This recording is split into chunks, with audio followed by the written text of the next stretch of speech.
Sounds fake.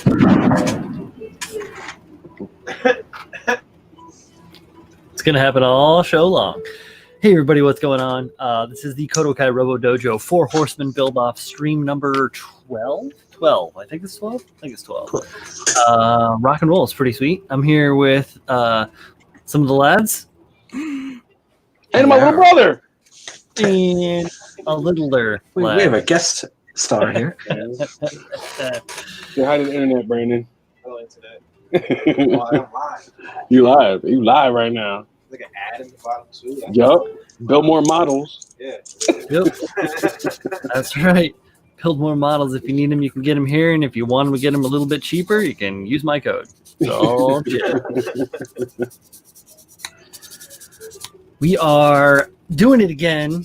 It's another fun-tabulous, fabulosos, fucking madness in quarantine. World's waking up again. Kind of waking up again. Been working nonstop on the goodness. That's how we do. That is how we do. What's up, Zach? What's up, Steve? Oh, we got Zach. Yo, Steve. Oh, hey. Hey, guy. Oh man. I got this to-do list that I wrote up many moons ago for the... Oh, shit. Because I actually do checklists. Special K over here. It's a habit I got from working on automotive stuff.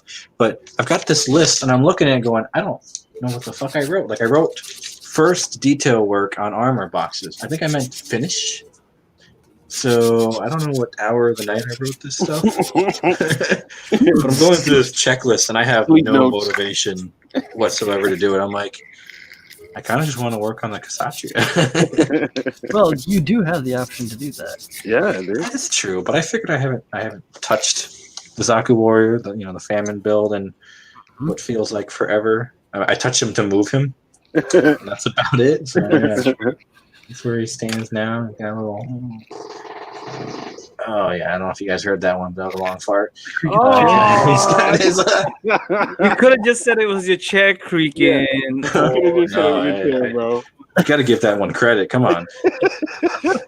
This is Special K we're talking to. Yeah. Sorry, Kyle. I've adopted you that nickname. That's fine. That's fine. I am a man of many nicknames. In fact, I don't think through most of my life have I been referred to by my first name. When my supervisor while I was in the military called me by my first name, I thought he was talking to somebody else. I was like, I'm Harris. Who's this Kyle you're talking about? To this day, I still hate it when they do that. I'm like, I know you're trying to get personal with me. My mother calls me Kyle. And down to earth, but that's not my name.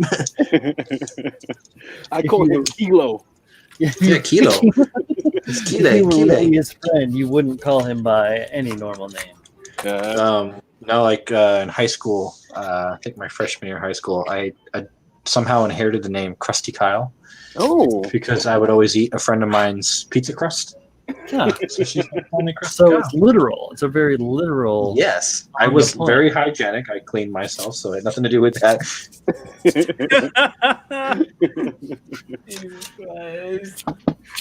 Oh, Kyle, you are one special man. The most specialist man of all. Specialist man ever. So special, yeah. Oh, man. You want so special stuff, yeah. You want some special sauce? Krusty Kyle, I'll give you all the special. Oh, you Goombas, you Goombas. Let's see what else we got going on in the chat. Who else is going? Over here, we got Zero Kaizen. What's going on? That was a growler. Plasticology, yo, what up? Glad to see you here. I saw your stuff on Insta. That's hype. Plasticology said, I just joined to that. To the fart. Oh, Kyle. Welcome to the overall theme of the show. That is mildly uncharacteristic. I mean, at least it's better than what I was watching before we went live, where I did not know that obliterating your guys' ears. That shit was my phone volume. Yeah, it was pretty rough. Yeah, next time say something, guys. I feel so bad. What's up, Minnie? Oh, God. So we Oh, have a new member to Buildoff in the stream this evening. She just joined us a second ago. As you guys saw, I added her in when Kyle was done relieving himself. And we've got John Lynn. John Lynn's Welcome, joined us. guys. I'm What up, the G? fifth horsewoman of the apocalypse. Hey. Oh, at this Horse point, person. at this point, 4 is superficial. It's just there's like, what was there, 7 at this point or whatever? Yeah, it is a bunch of us. It's just a number. You're welcome to do it too out there in TV land. If you want, you've got a Zucca War, you want to customize it and add a theme that's kind of like a 4 horsemen, like anti-horseman, heavenly body of some sort or something.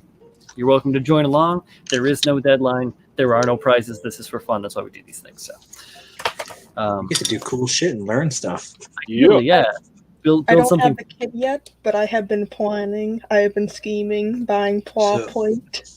John Lynn, is this where we force you to do all the things you're afraid to try, Yes. but you're gonna do it and learn and enjoy it?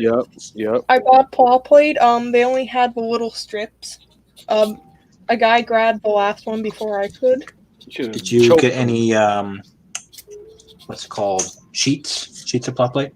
No, the guy grabbed it before I could. I only got Ooh. thin strips.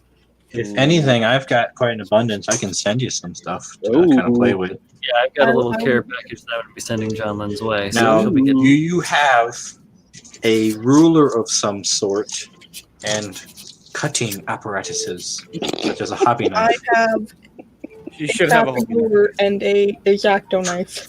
Plastic Plastic ruler? ruler? I mean, that works. Wait, Just got to be careful. yeah, get you a metal. I get you a metal one. I get you one. Get a nice metal one. Don't use wooden ones. That's a bad idea. Oh yeah, wooden one is about the worst. Plastic is not good, but will work. I guess when I send you some stuff, I'll send you some what the fuck do they call these things? Maybe you should write it down when you're in the right mentality, Kyle. I was just like that. This is a shame on me. My dad would kill me for not knowing the name. Anyway, it's a T square minus T, so it's a L. Oh yeah, that's It's true. the L square. I have the scribe one, so I can send you this and the T square I have. And they will be great for getting some nice cuts to play with. I would be very grateful because Yeah, I don't ever use them, so I figured I'm gonna cut them try all into a of good it home. I'm gonna try everything. because I have a little list going of stuff I want to do for this. That's what I usually yeah. do at Chinese buffets. But you can also try that stuff. And the paw plate. Yeah. Let's see. What? Styrene? Polystyrene. Polystyrene. Polystyrene, Jay. Unless they stop. I heard of somebody say I just refer to this as paw plate. Only And when you're talking to Tim. Yeah. Also, unless you're buying this to me a specific brand. Plot plate, Yeah. plot plate, Ron. Plot plate. Yeah. Yeah, Tim is it's one of his trigger words. I bought more plastic in another word. But Yeah, they no, had sorry. tubes that were Char's Apprentice was saying you can go on to Evergreen, the main supplier. You can see right on the top of your package there. Go onto their website. They have everything. So you can get an idea for what to look for, what they have available. So that And might they not be a ship bad very idea. quickly if you want to order directly too. Yeah, and it's not expensive. wow. No, So- it's very competitive, like similar to what you would pay in store. So maybe after you get that kit in your hands actually, and you can do a little bit of measuring, you can figure out what kind of sizes and stuff you'll need, and then you can buy more select more educationally. It's not a word. The better more educated. Yes. Yeah. That's the word. We're learning new things. This is gonna be a very This is where you're going to conquer all your fears that you had when customizing Gumplas. Gomplas. The Gumplas. No more Gumpla fears. Why did you Another turn Swedish, Kyle? I don't. Well, I was always Swedish. You guys thought I was German, but I was like Swedish Norwegian dude. So Gumplas. He's kind of I don't know. He's more like Sprockets from Saturday Night Live from like the 90s. Well, I do come from European descent, so it's that kind of hurts just in my blood. Though I'm on the other side of the continent, because Romanian and Hungarian There you go. is my lineage. So we're just a bunch of gypsies. We're getting a little Ancestry.com with Kyle today. 23 and Kyle. I don't need to take a DNA test to know where this blood is. So I can do this on stream. Okay, I'm a little leery of using this damn tool. Guys, remember that little incident? This is the culprit. Oh, Yeah. dude. This was the one that. Here, I'll show you the. Here, I'll I don't think you've been on since you. I haven't. I've been in a funk, so I haven't really been building. I've just been doing stuff. Slowly. So anyway, Slowly, Pabs. I'm gonna do it slowly. my nice little injury. If you could not get it Ugh. out. That's blown out. I can see the tip of it, but that shit is blown Well, you out. guys know what to look for. There we go. Ugh. So if you see that nice little gouge in my thumbnail, Back your thumb up a little bit. You'll be able to see it. Jesus, how'd you do that, man? He went right into it from the top. hold on. He was aiming for it. Oh yeah, I was like, fuck this thumb up. There we go. Okay, so this cut actually originates all the way across there, but my flesh is fully healed. So, Yeah. Right. it didn't go that deep. No, the I nail still have can have to grow up. some nerve damage. It's kind of healing, but yeah, I was holding. Ooh, what was I holding? I was holding this piece, not how it's assembled, but I was trying to dig in here, and I put my thumb here like this, Oh shit, Yeah. son. Yeah. and I thought to myself as I'm doing it, and I took the day off from work, and I was like, yeah, I'm gonna do some building and all this shit, and I was like, I should probably move my thumb right into within it. milliseconds. I was like, you son of a bitch. And I grew up knowing, like, always be leery of travel on your blades because my dad had stabbed himself. So he taught us a lot about, that kind of safety measure. And I just did not follow along with that. So yeah, be careful where you're taking your blades in what direction. Always be mindful of the potential risks and then mitigate them by actually moving your fucking finger. Listen to your instincts. Yes, yeah, I had a gut feeling and I should have followed through. Yep. Let your conscience be your guide. Shit. Fucking reading Rainbow over here. It's reading Rainbow. Wow. So take a look inside a book. Kind of book. It's reading Rainbow. Wow, dudes. All right. That was my youth, Brian. My youth. Yeah, mine too, bro. If you weren't watching them on Reading Rainbow, you're watching them on Star Trek. Truth. I'm glad. All right, so I've been working on. I put this guy's little tubes on the piping on that Yeah. steel screen real quick. together. That is pretty. That is pretty as hell. Mm-hmm. Yeah, Very I like nice. seeing that green all together with the gray. Yeah. At first, I thought it was going to be nice, too bright, but I was like, no, let's wait. Nope. Let's wait. There's Yeah. other colors. And I'm so It's got a cure. It's got a cure. I feel like it needs more blue. Oh, Pabs. Oh, Pabs. Yeah, but I've just been doing like nothing but like masking and like painting for this whole like weekend and into the beginning of this week. Just been like trying to get on the hustle, get this thing done. I actually had this guy. I feel bad. He's been sitting with his face against the back of the bench, like the guy in the corner at the end of the work project. He's like, are you ever going to touch me Bad. again? I feel really bad. You That's, should. on this. That's- Well, I was That's fucking Brian's big. special, Kyle. Yeah. So I will be Special getting back to this soon. This is a Zaku Warrior that I've customized. For those of you that haven't tuned into the stream before, this is my Zaku Warrior. I added about an inch to the height by extending the legs and the torso and the neck and the ankles. How did you do that, Kai? How did you do that? I want to know. How did you? We can go over that with you, actually. course. No one's gonna tell you. You just got to do it. Extendo torso Oh, cut. no. Yeah, cast that spell like Harry Poplar. For I majority was, of the I stuff, was actually you quoting can Tyrese, but okay. The majority of the stuff, I basically just did like that, where I found a good spot within the assembled part. I cut it in half, and then I filled it in with solid plot plate or styrene sheeting or blocking or however, and then I trimmed it back to match the armor. And I did that on the forearms, on the upper arms, on the thigh, and then I extended inside the. You can't really see it because I primed everything, but inside the back of the calf here, back of the knee, I extended this like a lot, like 5/8 of an inch. Yeah, you're sitting 7 inches tall. Here's a chunk. Yeah, it's pretty decent size. So yeah, so I've got this. I still got to work on. I've been thinking about the horse because I'm building a horse for it. For those of you that haven't tuned up, like I said, What? yeah, I'm gonna build a whole mecha horse skeleton horse thing for it.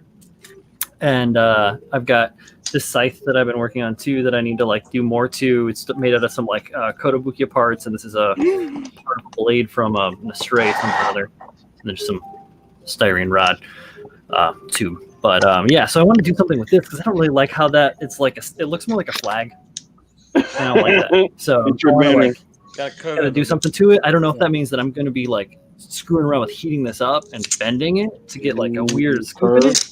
Maybe. I don't know. Good. I got nothing to lose. I'm just doing this for myself. So why not? Right? That sounds awesome. That could be cool. But this is all stuff that's kind of going on in the dome while I'm working on the other projects. Yeah. So do you guys want me to do this in slow motion or what?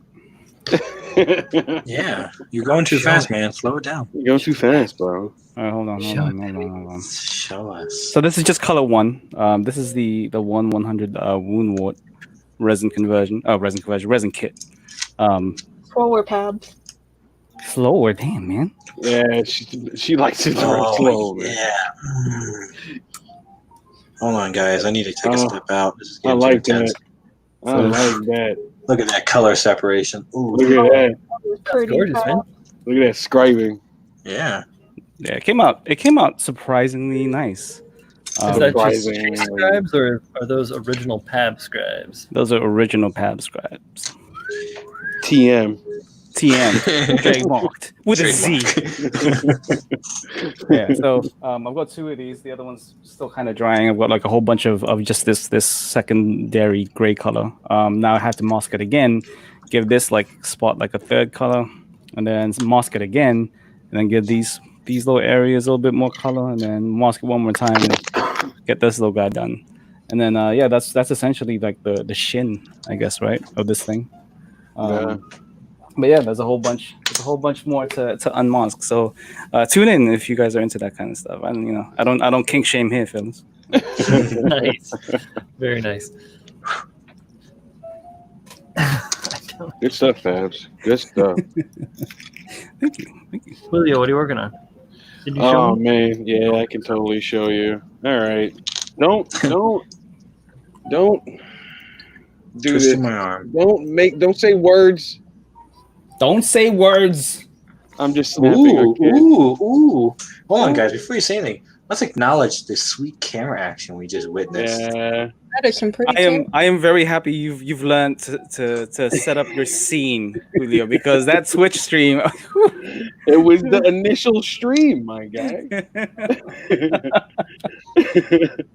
I'm actually snapping up the dandelion because I needed to clear my brain, and I got some plans for it. On the stream, I was scribing up my Lupus Rex.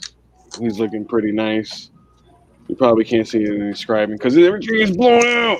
What is all blown out, yeah, but- what is this camera you're using right here, Julio? It's too. There you go. There you go. It's a HPC 290. There we go. Oh yeah, there you go. Doing some scribing. You gotta be real close. Yeah, you gotta. Yeah, well, it's got Come on, different. let it make out with the camera. Yeah, you gotta like. You like. I did some detailing on the sides of the legs, down here. Cut some stuff out, put some stuff in. I gotta do some stuff on the back, and I don't have much time left, so I really gotta get cracking. But Right, that one's for a deadline, right? yeah, this shouldn't take too long. Do some more scribing, some nicey designs. I put some square scribes on the side of the chest plate. They look really nice in there. I cut out those gouges, separated the center. It's looking good, man. Yeah, not bad. I gotta do some more stuff like up here, and definitely hit up the head more. I was thinking about cutting out a panel in here altogether, so you can see on the inside. Right on the pauldron. Cool. Yeah, thinking about it. I don't know. I gotta do some more stuff. I feel like I haven't done enough on it. I think that's just because I'm too used to doing stuff like this. You gotta be careful. Yeah, because then you'll be on it forever. You get a deadline. Look at that You know? sword. I'm really Look at liking what you did with the. Is that an Exia shield or an Exia piece on the sword? No, that's it's like GN type stuff. It's the reversible Gundam pieces from that. So I threw that on there, and yeah, I'm liking that. I got a vulture head kind of on the grip. Nice. That looks good. I like that yours. I like how Kyle went with like completely tech Baron. spect, and then no, not Baron, but and then kind of it's heavily mechanical. Yeah, Brian went with like full on kind of skull armor and all that stuff, and while you have gone with a mix of both. Yeah. I want mechanical and kind of beastly and Robo Fantasy. Yeah, I mean that's what we said it was going to be. Was Robo. The fucking backpack full of shit. Move over. Backpack by left field. Yeah. That is a golf bag. It really is. Hey, man, he's gonna put all 9 holes in war. Like 35, 45 pouches. I need some more pouches. You're right. Yeah, you gotta obscure the feet somehow. I'm saying. Yeah, I gotta do more. You gotta give him a bag full of golf balls and just say they're grenades or something. The grenades, okay. There's enemy with the custom Oni Palmer grenades. So after much deliberation in my head, I'm probably gonna extend some limbs because he is a short dude, man. I was thinking He's about not gonna be shorty anymore. Yeah, I was thinking about leaving him shorty. I was thinking about leaving him shorty. We talked about this Dwarf Man. Extend the torso, cuz. Yeah, probably some torso and some legs. I might keep the arms chunky. I kind of like the way that looks. I got to do some stuff on this arm. You know what you did to the torso right there? Reminds me a lot of the Death Scythe Howl, the Dragon Momoko version. Oh, like these things? Yes. I like it. I thought it looked good. It's like, it's got like Roe feels too as well, like IBO. I didn't notice the knees were different too. Like, yeah, 2 different ones. 2 different knees. Yeah. Okay. 2 different legs altogether. I got this on this side. I got under here. He has a sword or wait, there's more. There. Yeah. Oh shit! It's got like a skirt on that side. Yeah. I never even got that before. I didn't see that. That's crazy. You got so much on there. He really has. You could almost. Maybe it would be good for you to stretch them out just so it's all that's what I was thinking. He's like everyone's bag boy. I love those carrying stuff there. I didn't see those before. Those must be new too. Water boy? Is that also from Roy? What? Do you need weapons? Those two thrusters on the up behind the shoulders on the backpack. Yeah. Are those IBO or what are those? Yeah, those are IBO too. Yeah. It's You the get those on there for a while. it's the Hyakuren. Oh, from the Hyakuren. Yeah. Right. Got you. Yeah. They're cousins. Yeah. Cousins. And then I added some stray pieces onto the top here. Yeah, they're good for add-on parts. Yeah. The only reason to buy an Astray kit, in my opinion. Unless it's the Sengoku Astray, because that thing is mint. You guys know Z is a big Astray. Yeah. I know, CZ, you're just It's like you're hurting his feelings, Brian. I joke and call it the ashtray. His Astray sense is tingling right now. A stray sense tingling. This looks amazing. Check- I don't mind check the green doing room. like this show. This is fucking dope. Yeah, that's really nice, man. I'm hyped to see this painted up and stuff. Yeah, I put a little prime on him to check some of that the gluing I did there, which came out all right, and like some of the putty back there. But I need to get a full prime on him, make him all solid. He's probably gonna look dope. Now, are any of you using the right shoulder of the Zaku? Wow, with the spike. Yeah, the one with the spike. So I think the we're one that all isn't- using that. The one that So- isn't rounded. Maybe? I'm gonna rise and still have cast. it in I here. got all the third skull molds, and I'm gonna rise and cast 2 of them, and probably gonna do the shoulders and bows. So you're talking about the square shoulder for with the receiver for the shield pads, Yeah. or are you talking? Okay, that's the one you're talking about. Okay. That one. I took the spike off of the round one and stuck it into the square one. It looked dope like that, like all It together. does. Yeah, it looks good. Oh yeah, I'm like, fuck it. I I like never it would when it have. looks. I really got to put some work on that guy. Yeah, I mean, I added a bunch of extra spikes to the spike one, and I turned the other one into a skull. So Yeah. Spikes. more skulls. Z has 2 of them. I might have to talk to Z about sending me one of those shoulders. Yeah, he was going to do 2 spiked shoulders, so he'll Yeah. have that Yeah, one that you're looking for. The one that isn't is the one that John Lynn will be getting. Yes. Is it? I think so. Ugh, mother of So- pearl. There you I go. was thinking. This is- I was Go ahead, John. oh no, you go first. Well, mine's gonna be pretty long, so you say. you better get whatever it is out of the way right now. Get it in because I there, can't for the Jay. long run. Well, I was gonna say that you asked a question about You're too late limb now. extension, and this is the perfect time to talk about it because here's my Kshatriya leg Go ahead and yeah. talk that is about being it. extended. I can wait. We'll give this to you guys. Oh, Talk it up, buddy. All Jared, right, so real we were quick. talking about the Real quick, perfect John, place to cut pieces. I wish I still had a stock one because both of my legs are actually cut to size. I like to work Why don't you symmetrically pull to up? make Why don't you sure. pull out a piece of paper real quick, Kyle, and sketch one up? How's your drawing skills? You'll know what I drew. Okay, here, hold on. I was gonna say I could. Where the fuck is my grid pad? I was just looking at it not too long ago. All right, here we go. We got a piece of white paper. And what I can do, since this actually hasn't been extended per se, because I like to work with double-sided tape first before I do anything permanent. I also just Which adopted that technique, guys. It's a great technique. Yes, it is. And it's taken me some time to see. I don't need to know how to draw. I just need to know how to follow a line. Bingo. It's going to be very rough, so bear with it. Fine by me, Kyle. All right, so here's your layout for your piece. Very rudimentary. Now, here's what the piece looks like in a cross-sectional profile as it would be stock. Now, you notice that these 3 sections here are what allow your armor to get attached to the leg. Yeah. So by taking that thought process, because you want to be able to reuse pieces when you're thinking about this, and you want to stare at a piece for quite some time before you commit to cutting, because once you cut, you cut. And it makes your modding more enjoyable if you actually do it right the first time rather than going through 17 radiations before you get it right. Yeah, I mean, failing is a part of modding, but it's best to minimize failing. the fuck you talking about? I meant Have having never to fill. failed. I wasn't being clear. I said having to fill, like having to fill in. Oh, fill, fill, yeah, fill. Yeah, like if you overcut a thing or like Yeah, you can do that, but it.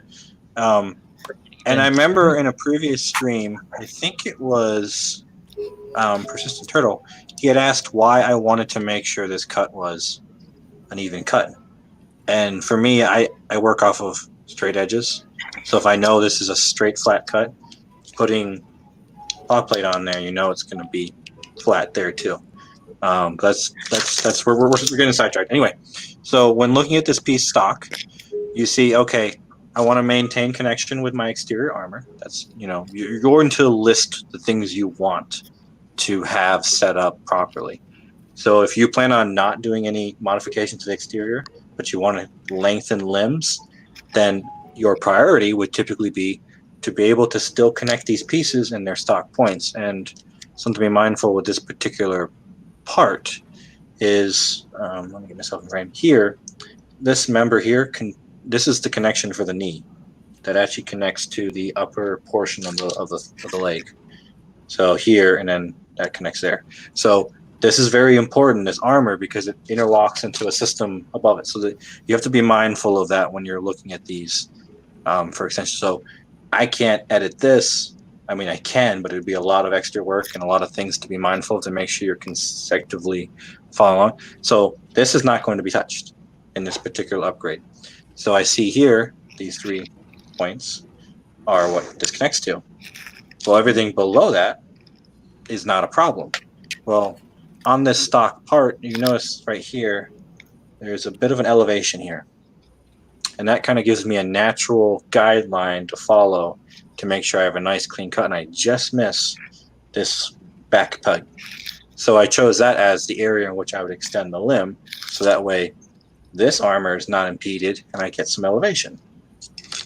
So you cut it, nice clean cut, and a kind of a tool to help, and this is what I did, is I used a it's a miter jig. So you can do miter cuts and all that. I used that at the end of my desk, and then I used some sticky tack. I don't know where mine is. I just moved it. Anyway, I used it, and then I used to, connect to the part. Firmly do it there, so that way it's not going to move around.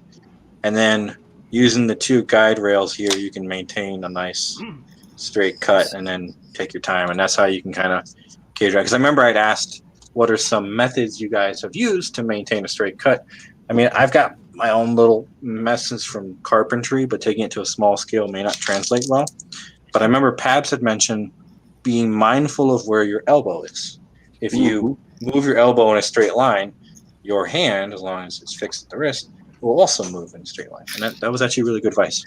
So for you guys, carry that forward. Pabs only ever gives good advice. Exactly. So anyway, we made the cut. Now we have to decide what is considered the right extension. And originally, where are my pieces here? I was not set up for a demonstration, but I thought since he brought it up, John Lynn, it would be good. I just had the parts. Where the hell are they? Kyle, if it means anything, I am taking notes. That's fine. That's fine. And again, this is going to be case by case. This is a very rudimentary explanation. But anyway, I'll use what the other piece. So this isn't cut to size, but so I realized these are 2 millimeter thick plates that I want 6 millimeters for proper height extension. And by not permanently fixing, so these aren't even fixed, I highly recommend purchasing yourself some permanent double-sided tape. Don't get temporary or removable. I find that removable doesn't have as much tack to it. And when you're going to do these and you're moving around, this stuff's falling apart. You're like, fuck. Permanent, though the name implies permanent, you can still remove these by your hand. Yeah, it's just tape. Or you can take your hobby knife and just kind of pry them apart. So don't be afraid of the name permanent. It's not really permanent. And these pieces have been glued together for weeks, and they can still come apart with minimum effort. So anyway, you tack these together so you have a nice solid base. You don't need to glue these. You can, but like I said, I like to work with flexibility, because if you lock yourself in a hole, you may fuck this up, and now you got to cut 3 more pieces, and you're wasting material. So work in a temporary standpoint, and then you can tack it to the piece, and then tack it to the piece here, and you're like, oh yeah, I like that. That's good thickness. And then you can kind of work on whether you want to glue them or you want to pin it. Like, how do you want to make this one complete structure? And that's a whole entire conversation itself. But for ease, we're just going to say we're going to glue these together. Because honestly, I built this with the intent of being able to remove it, and then I thought to myself, well, that's not necessary. Like, this has been extended thickness-wise. So not only is this getting taller, it's also getting thicker. So it's been thickened by 4 millimeters. So now you do that, and then you don't necessarily have to put this part back the way you had it too. So here's the thought process I have here. With my current build, it would normally be orientated this way. I'm actually orientating it this way, and I'm shifting it. So don't feel like because you extended it, now obviously this is it's situational, that you have to put it exactly as it is. But so here's the thing about alignment. You may ask the question, well, how, if I want to put it exactly as it is and just make it thicker, how do I deal with making sure it's aligned? And this is where I need the pieces I actually cut. Fucking hell. Anyway, so what you can do, you take your pieces, you find the piece you want to use, let's say this one, and you tack it together, and then from there, you take your pen, let's get this in the frame here, and you sketch out the thickness of the piece, the outline. Go there, go there. And again, your pen doesn't sit right on the edge, so you're going to have a little bit of poof away. Go around, and then you have your outline. This is very brutally done, but here's your shape. Ooh, so you cut out that shape, and now it's going to fit perfectly on here and just require ever so slight sanding to get it nice and perfect. That way you know it's good. And again, if you're following along with the contours of the piece, matching these up and making sure that that's like boom down the line, perfect. By having this template cut out and then you bring it down to shape, it guarantees you're going to get where you need to be. So it's exactly where it is. And that's kind of what I did with, what did I extend on mine? Either way, yeah. So by doing that and matching it to the piece, you can allow, it's easier to line up. Instead of it being like, oh, it's kind of skewed, how the hell? You cut the template to size and you glue it to that, knowing that. It's much easier knowing it's be consistent because it's essentially like doing this. Yeah, you're just doing a little bit more work on the front end to help yourself out on the back. And that's key to if you want to have perfect alignment. If you're dealing with customizing it even further and alignment isn't necessary and you just want it to make it look good, like you want to avoid having it off skew like that, and just, that allows, by having this extension cut down to size already, it makes judging that a lot better. If I try to do this as it is and then cut it down to size, not only will that be difficult because there's pegs in the way and different elevations and depths, but also I could be ever so slightly off and that would throw the piece off and how the armor that goes over it aligns. So just a little nice little shortcut that I use to help maintain some sort of alignment when I actually sandwich the pieces together with a little bit of room extra. So there's a very rough guide to extending pieces. Again, very situational. I've got stuff to add to this, so whenever you're ready, Kyle. Oh no, yeah, that's it. You're on you, Babs. All right, so let me switch cameras real quick. Sure thing, buddy. There you go. So so a lot of people don't know this, but with most things that aren't resin that I build, I do extend. So Whoa. Wait, you built things that aren't resin? Things that aren't resin, I do. I do. No. So here's an example of it, like one of the main examples, I guess. Let me see if I can zoom out a bit. So here is the camphor. So anybody who's built this thing knows it's a very what's the word for it?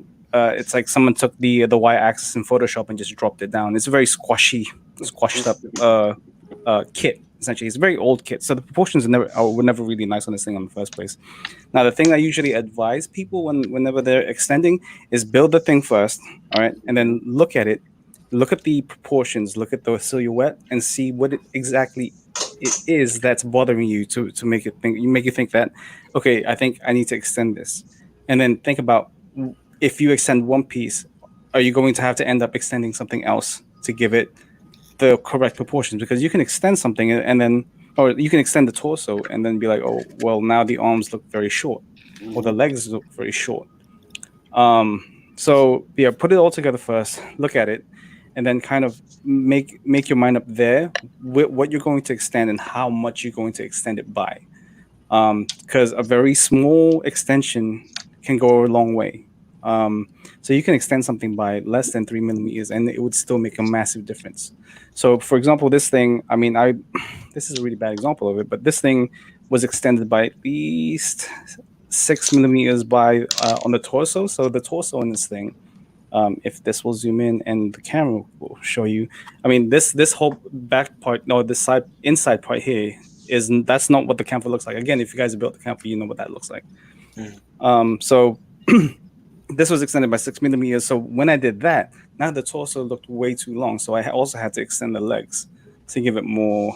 I wanted to give it a heroic stance, essentially. So, standing with the legs slightly apart, S stance and all that stuff. I've talked about it before. That's to me, that's really important. And whenever I am whenever I'm extending, I want to make sure that the layers I'm using disappear.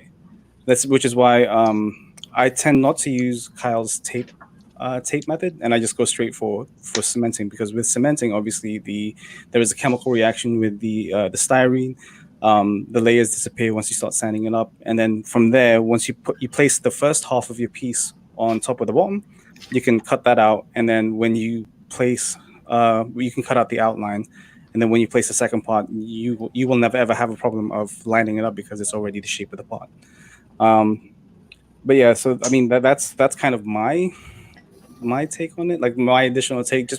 Just make sure you plan it out. You make sure that you know how much you're going to extend by before you start cutting things, because doing it by the seat of your pants is fine for some things, but when it comes to extending, it's a lot easier to know specifics, just so that if you do, so that you know exactly where you're cutting, what you're cutting, how much you're cutting by, and you'll know that you have everything ready and set to go when you're extending. If that makes sense. It does. Okay, cool. Then yeah, that's my in addition to it, that's not like a different method or anything. Like Kyle's stuff is solid. Like follow what he's doing, and then the stuff I'm saying just kind of add to that. Oh yeah, yeah. And like I said, it's situational too. Like what I said isn't like your catch-all for everything. There's going to be different environments where you're looking at things. And actually, I got a good point of reference here. If you guys want to switch, I actually have a drawing that I did. So this is when I was working on this guy, the Vidar. Oh yeah. And like Paz was saying, plan. As the saying goes, measure twice, cut once. The same goes for planning out things. So here's actually, I took the arm, bare bones frame, drew it out, and then systematically, actually, this is for the Zakuvor, actually. This was the arm, and here's the connection point at the shoulder, and then here's the forearm part. I actually planned out, okay, I have joints here, I have this. What's a good place to cut that still allows me to have a relatively stock connection amongst the other members? And like here you can see between the pistons is one extension, and then under this armor is where another one was. So again, you have to be mindful of, if you're going to be keeping stock armor like this, you're going to have to, have the systems jive. And if I can pry this without fucking at my thumb. Or you might end up like me and have to customize all the shit. Yeah. So, and again, you have to like stick your limitations, and by planning it out, you can see what's most effective that requires the least amount of like additional work. Like you want to just extend the limb and keep everything the way it is, then you have to plan accordingly.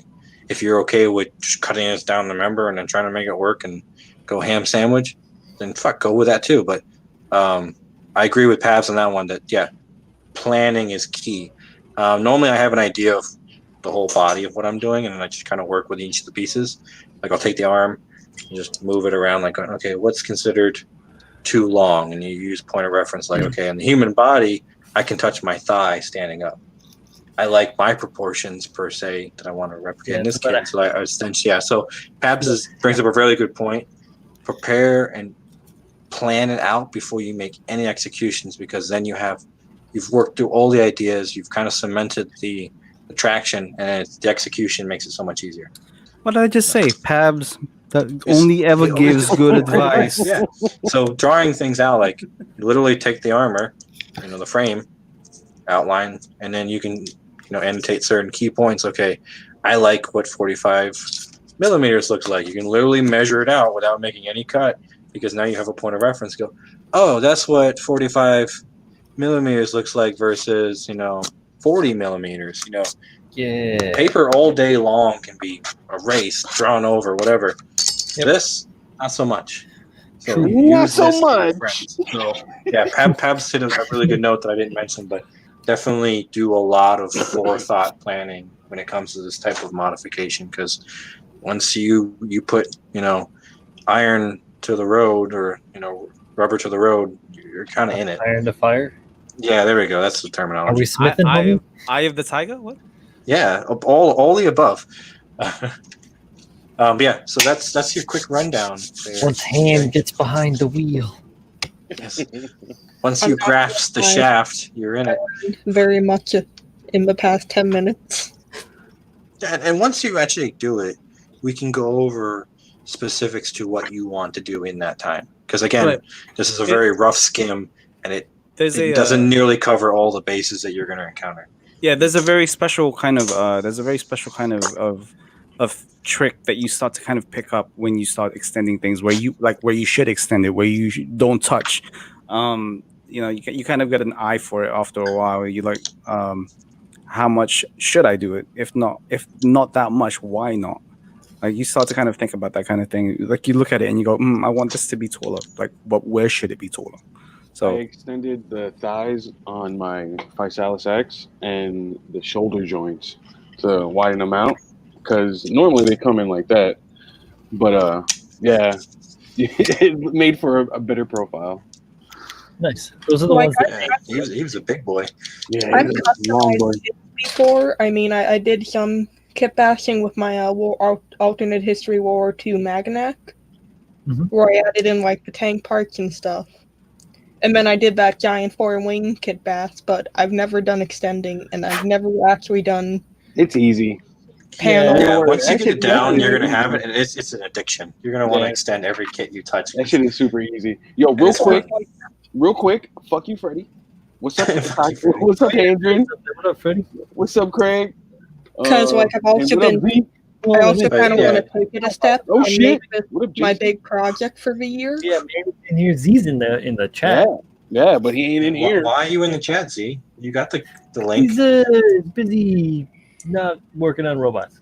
That Yeah, motherfucker. because like I had an idea for war. I kind of want to make it a big boy.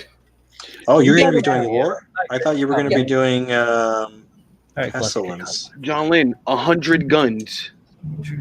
I'm already on. 100 I pulled guns. out all my weapons. I'm like, what can I use? Yep. But Go in it kinda like want to Spawn. with this With Oh all one. wait, my what are you weapons. talking about? You need weapons? No, I got weapons. Oh no, I got Oh. weapons. Okay. Like, I want this to be my big project for the year because last year it was that 4-wing kit bash, but this year I want to take it a step further and I also want Yeah. to do a dio. All the things you've ever seen done that you've questioned, hey, I want to do that, but I'm afraid. We're going to do that. That's Yeah. your commitment here. Okay. All the things that you've seen, either us or Tim or any other builder, and you're like, wow, I want to be able to do it, but I'm afraid of how it's going to look on a kit. We're doing it. Okay. That's the commitment you have to this kit now. That all the things you've ever wanted to try, you're now going to try and have fun doing it. We're not concerned with failing or succeeding. It's all about learning it and getting your hands wet, dirty. It's the same when I give advice. Like I don't have any worries about failing or anything because I give good ones all the time. So Yeah, see, just be like Pabs. just be right all the So I time. was thinking about the dio, and I have like a bunch of these small, like 72 scale tanks. Oh, Pat. Shut up, Babs. This Shut up, cocky Pabs. motherfucker right here. Oh, And man. Shut I up. was thinking of like doing the dio and having like some of these tanks like kind of destroyed. That way I can also like practice on like my battle damage on the tanks too. Sure. Because they're You- little tiny guys, and I think next to an MG Zaku would be kind of to scale a little. I think I don't know. What skill is the tank? 170. 1/7 It'd be Yeah, a little big, it but can be a little. I mean, it's all in the eye of the beholder at that point. Yeah, it's it's true. It's Robo all in the fantasy, eye of come the on. beer holder. The beer holders. Yeah. Because these are tiny little guys. But I can't wait to get the kit in. I mean, right now I'm only painting harms, doing my normal biz. Yep. Jay Lipson more. Because I'm working on this guy right now. And I'm painting happy little mountains. I gotta switch cameras. Dudes, I've just been masking and No masking signal, Pabs. for every build Hmm? for as long as I can remember now. Yeah, dude, you do a lot of color separation. You got a mask. Yeah, that's the barrier of the news. You gotta. That is, I feel like apart from paint, that is the most things things I use, like masking tape. Masking tape. Yeah. Yeah. It is an essential thing. It's essential. True. Super true. Essential. Like you take away all of my fancy little scribing tools and sanding sponges and all that. God hand Kamifude brushes. Yeah, God hand Oh, precious. shit. Oh, shit. Name He's just a drop. man who gets Yeah. good advice. Just a man and his advice. With his You know God what? hand brushes. If you need advice for anything, you go to Pabs. Mm-hmm. I'm Especially kind paint. of getting good advice from everyone here. What? Well, I don't that's a know. good thing. Yeah, no, it is. I say words. I don't know if it's advice. Just I words. say words. Yes, Kyle, sometimes the words are advice. Yeah, I mean, is that how that works? Words can be advice. I don't know. Yeah, with you sometimes, yeah. This is rudimentary. I don't know. I think you're. Sometimes conscience can be a guide. So for those of you that don't know, Kyle's what Kyle's working on right now is, I'm going to cat of the bag a little bit here, Kyle, is for his Bandai Buildoff, the hobby Buildoff that's going down this year. Sure, we'll call it that. I'm actually not shooting for that goal. It's just kind of, if I finish it in time, I finish it in time. Well, so here's the thing. My end of year gets really crazy, especially like these last 3 months, like military stuff and work is going to be astronomical. So, and I made a goal for 2020 was to, whatever deadlines I may pose for the hobby stuff, if I don't meet it, I don't mean it. Don't push yourself to try to meet a deadline and cut bases, because literally my Zazubi build that I did for GBWC last year, the model itself I got finished and I felt good with. My base I had to rush. I literally built it in a day, painted it, and slapped it on the table for judging the other day. So that actually hurt the build substantially. Though the idea of it's great, it's not the cleanest diorama. Gosh. And I saw that with a lot of other builds where I kept pushing to the last minute, and I'm like, okay, I have to get up early for work all day, so I can't put these many hours into things, sadly. So if I meet the deadline, I meet it. If I don't, I don't. So that's why I say that. That's my goal this year, is to say, well, I'm going to finish a project to the extent it takes me to do the project, not to the extent of when the deadline is. So yeah, that's why I say it. Maybe it's Bandai Open. So what Kyle originally was going to do was enter this into the Bandai Open. And it was, what was the theme again, Kyle? It was... so this is Mick Thrusterton of the Zabi Family Postal Service. The name is a working title. One second. Space Post. Yeah, so what I am doing... I've got some items here for like the jetpack and stuff, and I showed it on a previous stream. But what I want to do is focus on the mobile suit first and foremost. Get it rudimentally designed. Work on what I want to upgrade. Again, just bare bones structure. So again, like I'm going to be thickening the chest. I got some plates here for that. Doing stuff like that. I want to get the bare bones kind of set up in how I want it, and then from there I'll work on the jetpack and its many, many, many thrusters. The guy's name is Mick Thrust for a reason. I think I said, Julio, 20 thrusters was like the minimum? Yeah, so that's my minimum of how many thrusters. Minimum of 20. If I surpass that, I'll be even happier. His legs alone, based on the design I have, they're probably going to have 5 each. So that's 10 at the legs, not even including all the shit on the backpack. Right, because you're doing that funky alt design. That's right. Yeah, yep. So, and I know we had talked about it before offline. For me, I'm going to be having like relative 3 or 4 systems in the entire mobile suit. So there's the mobile suit, there's one part of the jetpack, the other part of a jetpack, and maybe some auxiliary weapon systems. I got into a nice fancy dive for space exploration a couple months back. So I was following like SpaceX and the Saturn V rocket and all that shit. And I liked how it was designed. We're trying to get into the space, so we can't just take a rocket and shoot it up. We have to have separating parts with other rockets and all the other jazz. So it gave me the idea of having subsystems. Anyway, I'm rambling. What are you guys doing? Look, Pab's left. I made him leave with my rambles. I'm right here. I'm charging stuff. So, so SpaceX suits look like normal suits from Gundam. Oh, that's true. They do. Yeah, come on, Muskie. Yeah. Muskie. Elon Musk is definitely a Gundam's unicorn fan. Is Kyle finished? Can I come back now? Yeah. No. So there's a part of the thing here. Pass, where are you? Why are you here? You gotta go. Not to get a ramble on. The reason I said that is because I was building. I'm building a build to match Kyle's. Yes, he's my opponent. Out of the frickin' sky. So it's like Stock Industries and Hammer Industries. He's gonna try. Yeah, That's I know. I'm gonna try. Hammer over there. McThrusterton's been delivering packages since the dawn of the colonies, so you can try. I don't know. Like, who's a better dancer though, Sam Rockwell or Robert Downey Jr.? Sam Rockwell. Sam Rockwell. Not a lot of people know this, but Robert Downey Jr. is classically trained in the art of dance. I believe that. Sam Rockwell is just jiggy as fuck. He's jiggy as hell, though. That's what I'm He's got those saying. moves. Something like that, yeah. He's got the moves like Jack. For real. Oh, Christ. He's one of my favorite actors, man. Yeah, Sam Rockwell. Yeah.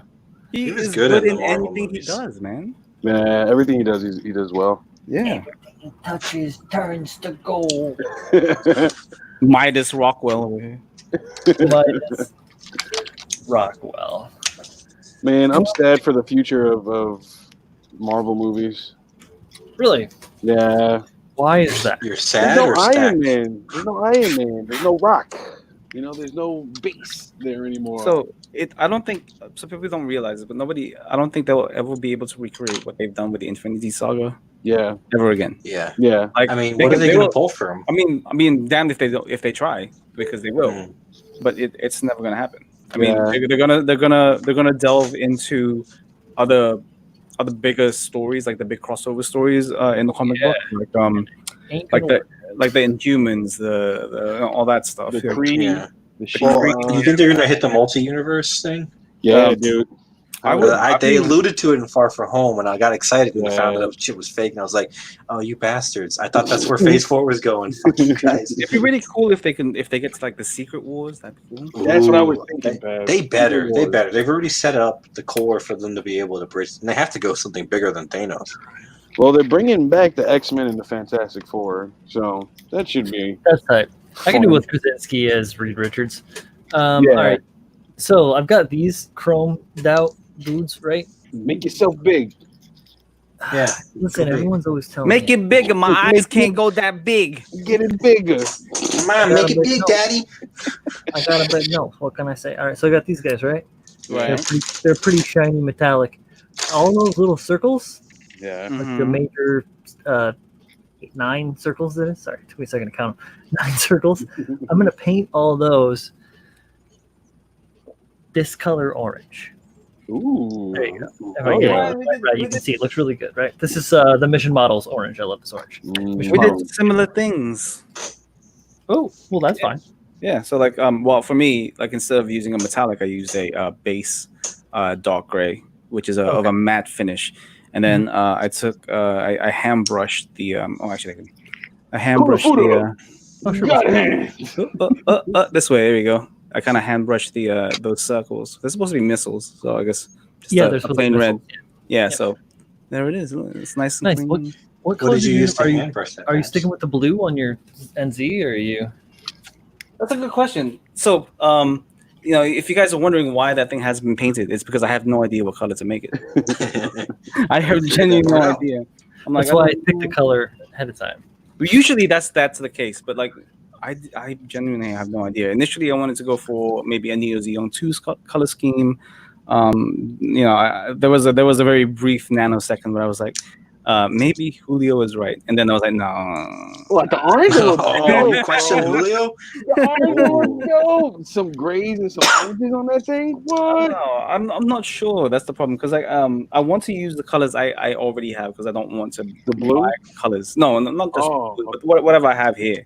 Oh, I don't have that many variations of orange, so oh. I'm not too sure yet. So I'm still kind of The messing. orange look dope, dude. Gotta get some oranges. I have a few. I just don't have as many of a variation as I'd like to be able to really bring this out because you just don't want to cover it in oranges. You know what I mean? Yeah, I know. I did two tones of green and then gray. Right. So you have something. White, whatever. Yeah, the color blocking. You get that down, bro. It's gonna look incredible, man. Well, if you're gonna do orange, you got to have like a violet that goes well with the blue to kind of bridge it between the Sinatsu and the NZ. Right, because you don't want to just stick a blue head in them. Like, yeah, I'm done. Like, what are you, Miami Hurricanes? Because like your little Sazo's like two-tone that blue, right?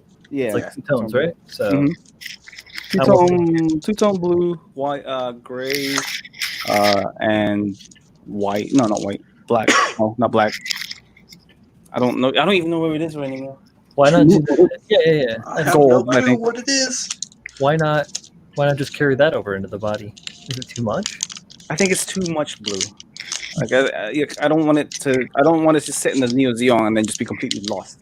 I want it to. I want it to be seen as, oh hey, he goes in there. You'll know he can actually come out of it. Like it's a. Yeah. I don't know what that Yo, means. you know you're saying. how like the plates around the neck piece on the Zeon make that Yeah. gray into the orange? Ooh, Hold on, boy. guys. We got a question I in the did chat. Oh, we got a question. Yeah, is there a situation where you guys would move a joint? Oh, damn it, H, you moved the chat. It says, is there a situation where you guys would move a joint versus creating extensions for limbs? Oh yeah. Move the joint out. Yeah, like the neck. The neck, we did that for the neck, actually. Yeah. Yes. The thing you have to be mindful of with moving joints versus separating body is you've There's created a- a weak point, It and depends. that's something to worry about. It really depends on the for one the extension, right? So for example, with again the camphor, I moved the neck slightly forward and then extended it as well. So I'm moving the joint from originally where it's further back to more forward, so that I can give it the option to look down because it couldn't look down. So I mean, it just fully depends. Usually, you do not want to mess with elbows and knees because those are load. Not only are they load bearing joints, but tolerances are going to change significantly if you mess with those. Also, range of motion, too. The Yeah, arc, range of motion is important. you're going to fuck with the arc. Yeah, like you can extend the limbs to the joint, but moving that joint in general or changing it to something else, you're gonna lose a little stability. And it depends too what you're trying to do. Like if you're trying to fuck up the whole physical geometry of the thing, or is it just still gonna look like a human, right? Because they're humanoid robots, so they have like geometry, like Kyle was saying, length of the arm versus anatomy. That's a thing to think about. But if you're doing something and making it completely inhuman, you can just the world's your oyster. Yeah. You make it like my Vidar. I actually fucked with the way the arm is, like big hand daddy. And even with the Zaku warrior, I made this arm asymmetrical to the other arm because I wanted to have like a zombie kind of like come out of the grave and fuck your girl. What is this zombie and why do I never want to watch Damn. it? What? That He's a horseman. escalated real quick, Kyle. He's a horseman. Anyway, I haven't gotten that out of my system while I had to recheck myself.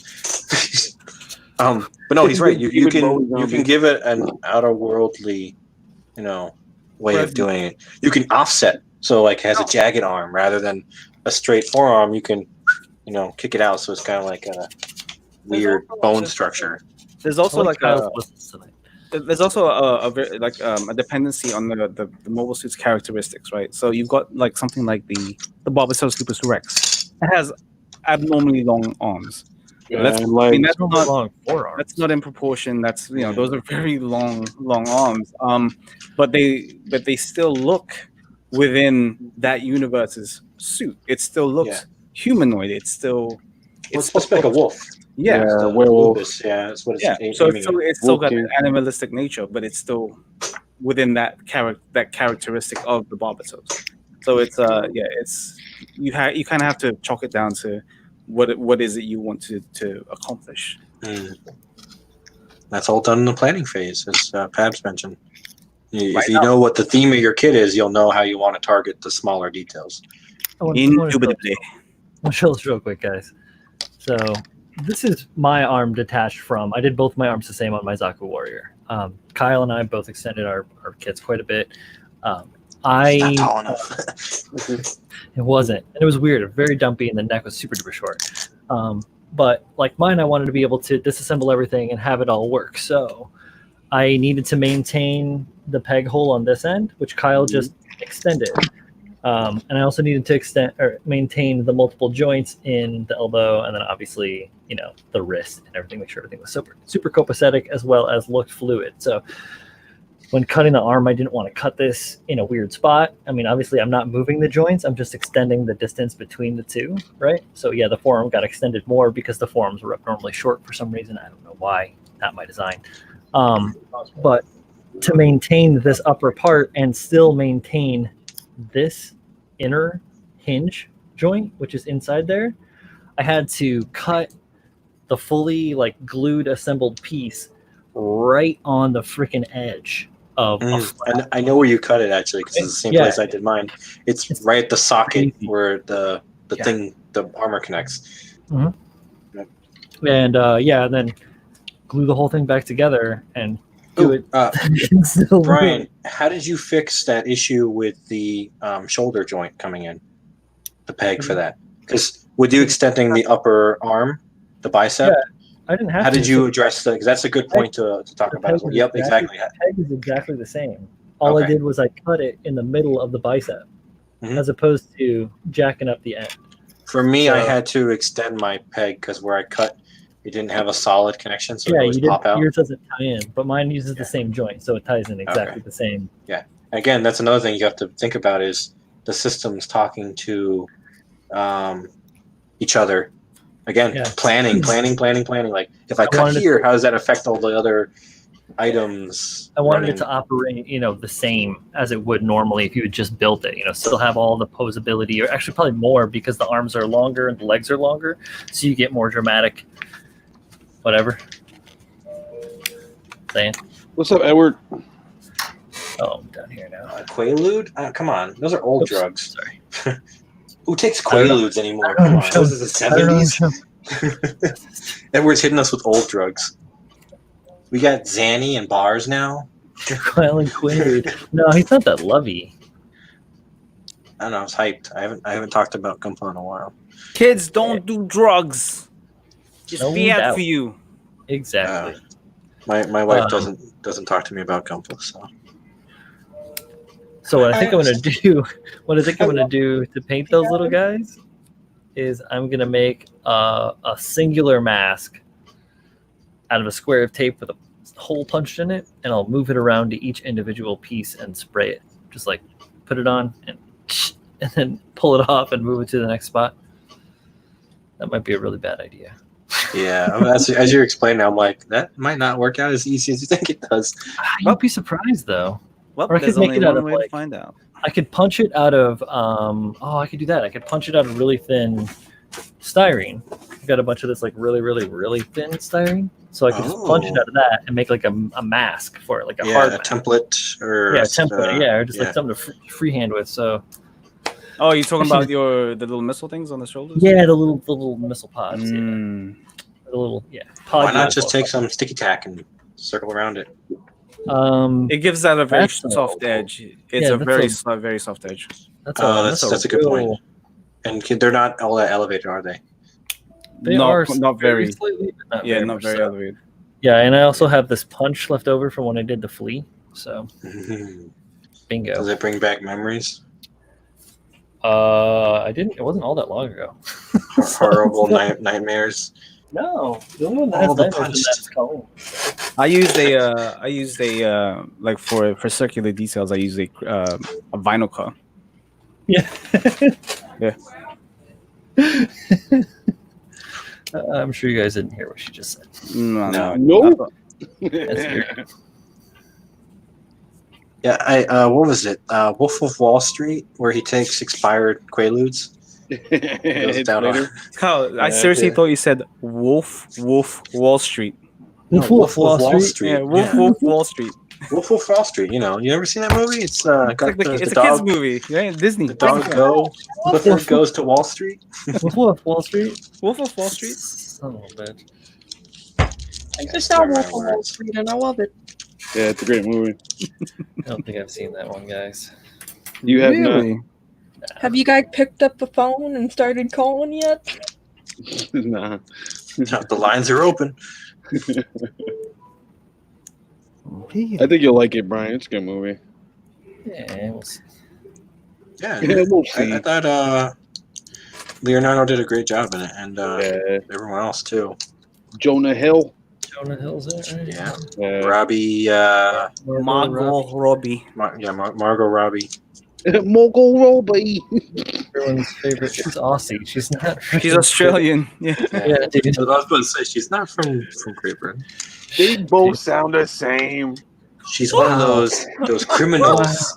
Those criminals on Aussie the land. next time James is on stream or Craig, I want you to say that. I got it. He'll sell the Anyway, same. say that. I want you, Yeah, to, I Craig- want you to Craig's see winning, their of course, faces. but- Yeah, I want you to see their faces when you say that. Aussies don't like British people either, and British people are impartial to Aussies. There are a lot of Australian Yeah. teachers in the UK. There are many reasons.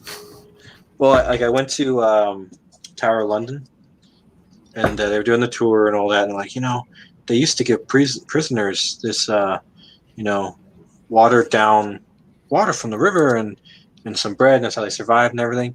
And he's How do like, you- yeah, how do they you- actually still give that water to this day. If you go down to the pub and order some Fosters, you can have a taste of what the prisoners What drink is- too. What is watered down water, Kyle? Well, the joke was, you're catching the wrong point of the joke. No, I was like, well, what is watered down water? I meant to say river water, but from the Yeah, no. teams. If you guys ever go to the UK, please don't drink the tap water. Why? It is bad. it comes from if you're in London, it comes from the Thames. Yeah. The Thames is disgusting. Yeah, it's Yeah. one of the dirtiest rivers. It makes the Hudson, It's like- the Hudson look clean. Yeah, it's like if you guys just grab the glass, walk down to the Hudson, and just scoop the glass of water and drank it. Nope.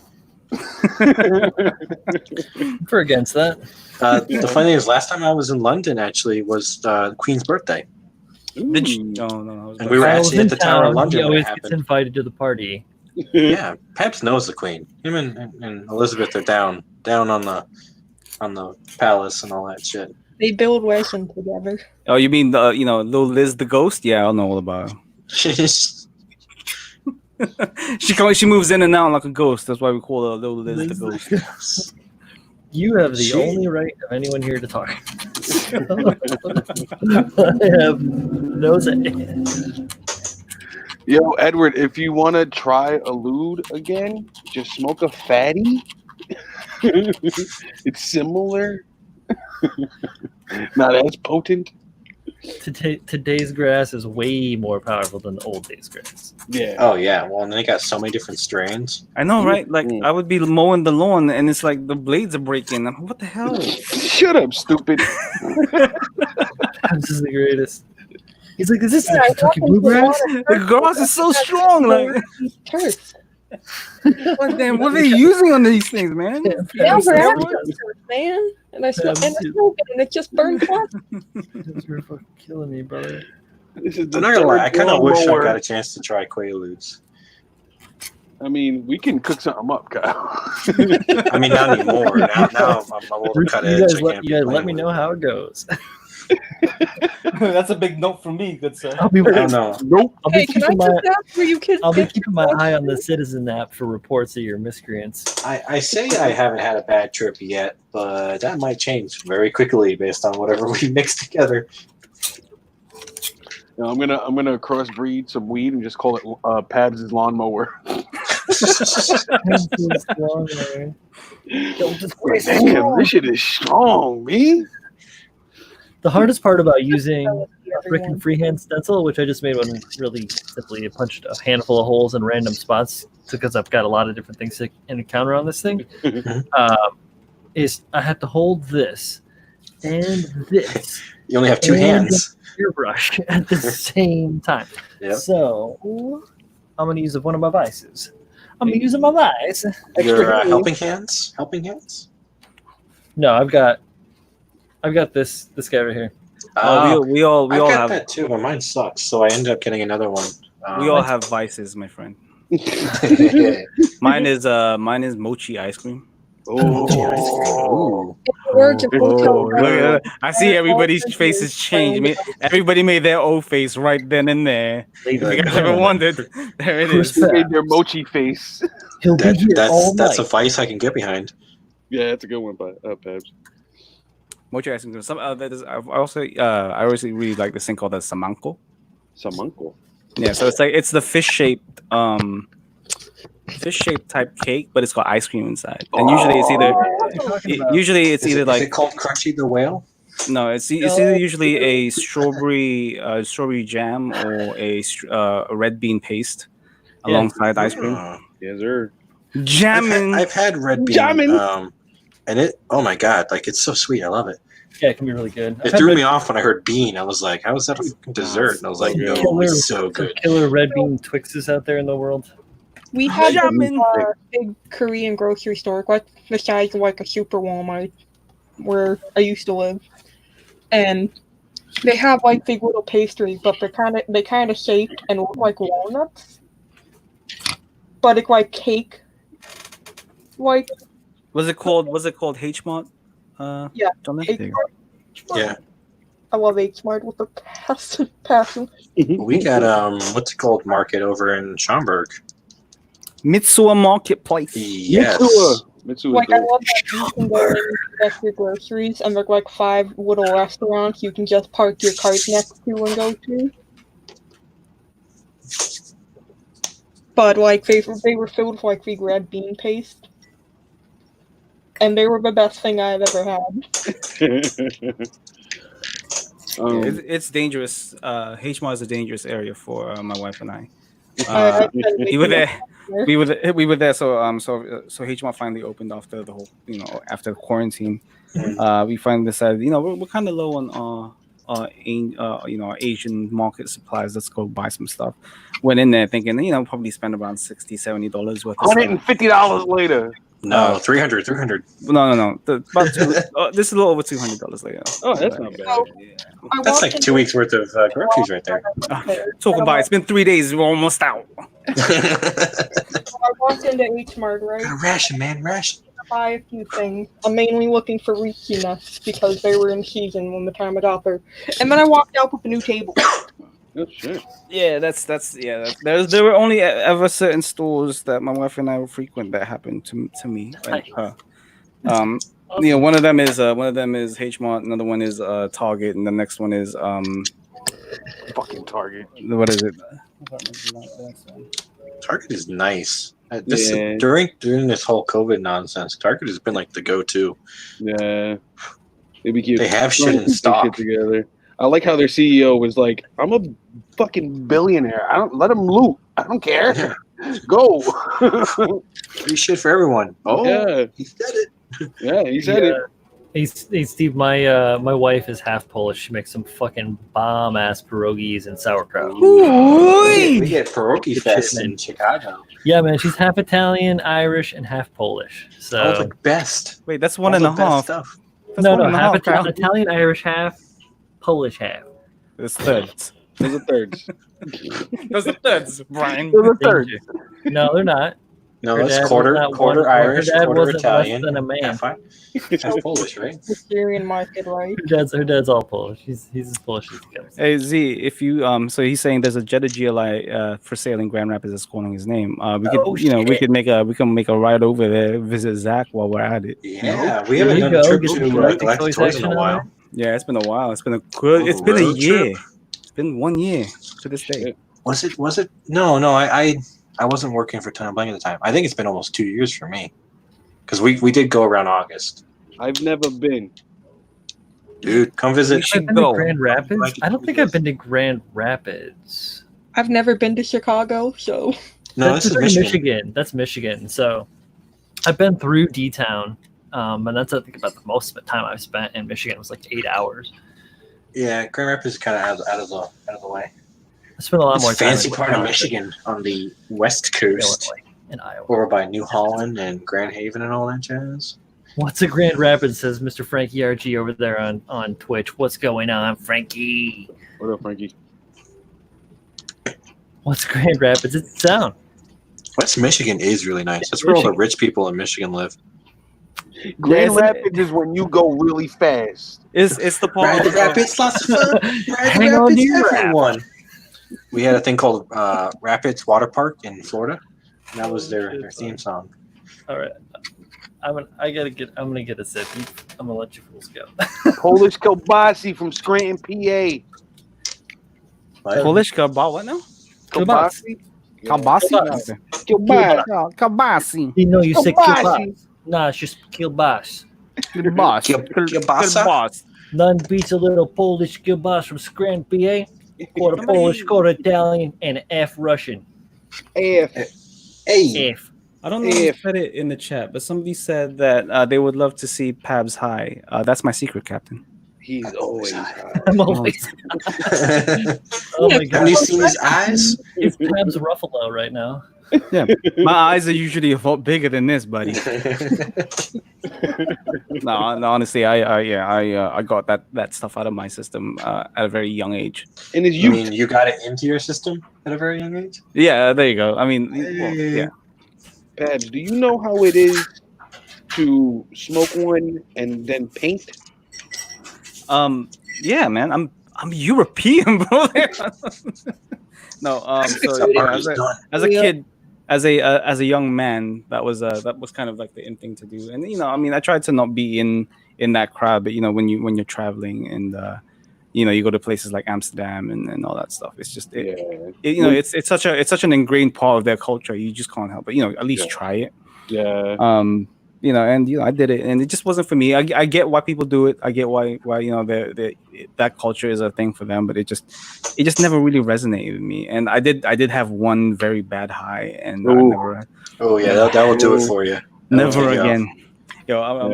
Actually, I can tell this story. Why not? So I had just recently moved here. Actually, so this is within the last 10 years. Okay, I just moved here, and I had met some people in the town I lived in, and became good friends with them. And they gave me something called, so it was a synthetic for one, which is mistake number one. Dude. Red flag number one, motherfucker. So and then the second red flag was it was called Swamp Thing. Nope. Yep. Yup. There. Yup. So they were let's try it. I was like, okay, that's fine. I'll try it. I can never say I don't like something unless I try it. So I tried it, and it didn't hit. It was fine. I was totally fine. Sat on the couch, started watching True TV. Okay. Oh shit. Yeah. Oh shit. Tactical jokers. Oh man, yeah, you're asking for trouble. So I'm sitting there. So we're on this couch. I am in the. There's three of us there. And I was sitting in the middle. So, watching this TV. Riding bitch. And so it was a very, it was literally, yeah. So, it's a very small apartment. Like, it's a very small box apartment, and I'm sitting there in the middle, and I feel like everything has just stopped. Like, time has stopped, and I am looking at this TV, going, I think that is a window to another reality, because everything here on this side of this TV has stopped, and nobody is moving. I look to my right, and the person on my right is just looking at me, like, smiling way too wide. I look to my left, the other person is also just looking at me and not saying anything. So I'm like, holy cow, these guys have stopped moving. And nothing else is happening.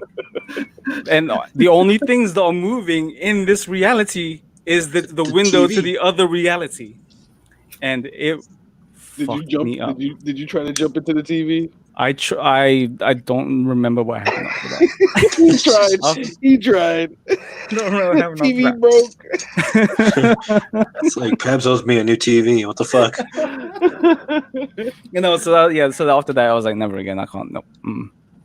Well, it's just not synthetic, dude. That's all synthetic. That's your bad trip, though. I think that's mild compared to some of the horror stories. It sounds mild, yeah, because some people are like biting people's faces off and shit. But like, zombie. It freaked me out. Like, it freaked me out because it messed with my sense of being, my reality. Yeah. Mm-hmm. It was like, unless you're expecting it to do that, that could really fuck you up. Yeah. Dude, that's all synthetic, though. I don't know. I've never smoked it. All my trips started turning into bad trips. Oh, Jesus. No bueno, Jay. Yeah. Like, I started hallucinating some whack demon shit. Oh, Nice. No. I mean, not nice. Not nice. And so, Were you like, hallucinating, or were they actually there? I mean, Come on, one drawback is that it helps with sleep paralysis when I do it, but at the same time, I don't want to see demons either way. True. I think the only bad high I had was I almost got hit by a car. That was as bad as it got. Frankie says, Frankie RG over on the YouTube said, man smoked the Tesseract. It smoked the Power Stone. Yeah, I believe it is the Mind Stone. The Tesseract's the Power Stone. No, it's the Space Stone. The Space Stone. Space Stone, yeah. Yeah, Tesseract? blue. Oh, okay, yeah, yes, you are. Which one's the The Mind? You purple guys call stone. yourself Mind Stone is- nerds. Yellow. It's The Mind Stone is one. on the Vision, right? Yeah, the red one is reality. Yeah. From the army in the first Avengers. The green is time. Yeah, green stone. Yep. Purple is As power. was he was using That's the the one green that- stone.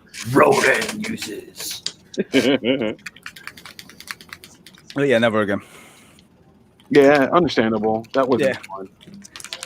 That wasn't fun at all. And I mean, that's not my scene. I like to remember stuff that's happening all around me. So Ideally. yeah, I'm good. I'm good. Yeah, man. it's never fun to find out what you did from other people. Dude, I what did was wrong what? with you last night? What do you mean? I was having a good time. No, bro, it got crazy. Like, what do you mean? Oh, fuck. I'm not allowed at that person's house anymore.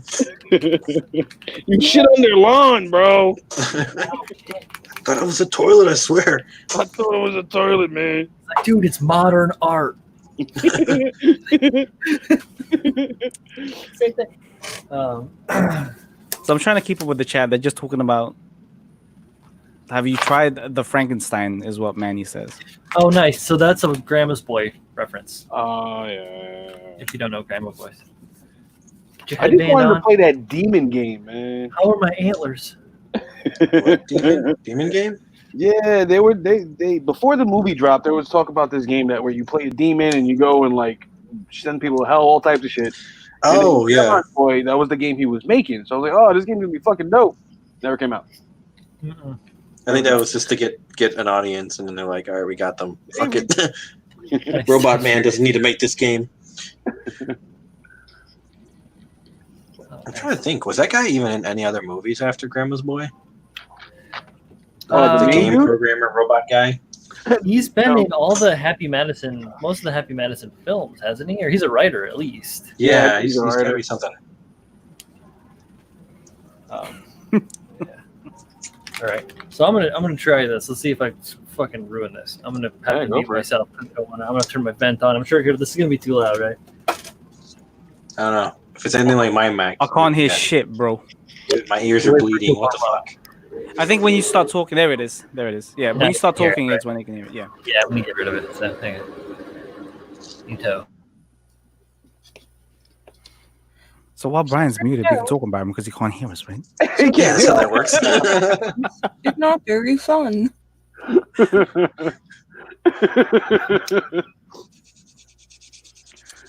So Gunpla Ronin, aka Z, who should be in here, says, you, I think he means yo, the best Philly cheese is not in Phil, it's in Jersey. Chicks in Cherry Hill. No fucking way.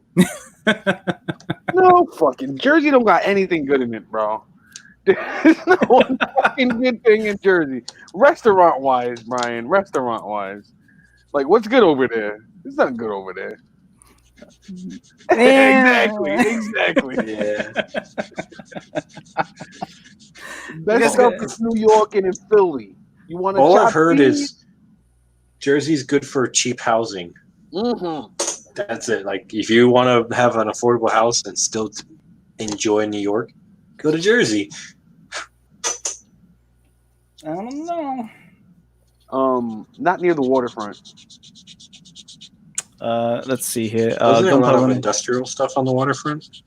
Gunpla Ronin, aka Z, who should be in here. I'm gonna keep saying it until Tom's River has amazing Italian food. Where the fuck is Tom's Is the River? Tom's River? Is that in Jersey? Fuck Tom's River. I mean, if I want Italian, I'll go to the north end of Boston. If I want So- Italian, I'm going to Little Italy. Yes, Tom's River is in fucking New Jersey. What the fuck?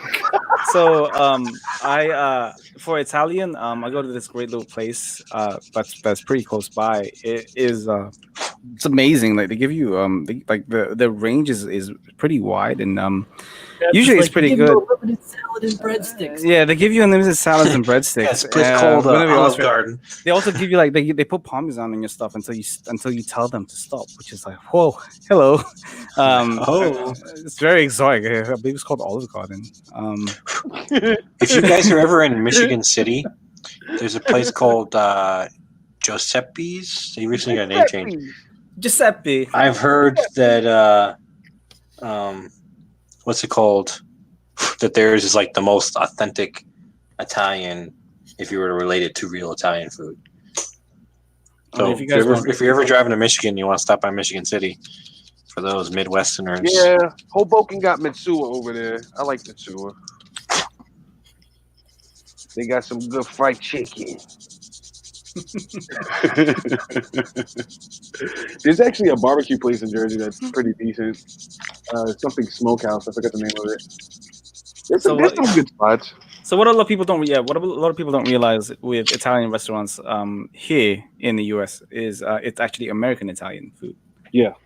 So all of the you guys think is authentic it is authentic. It's authentic Italian American food. No, this is authentic Italian. Like they say. No, I know.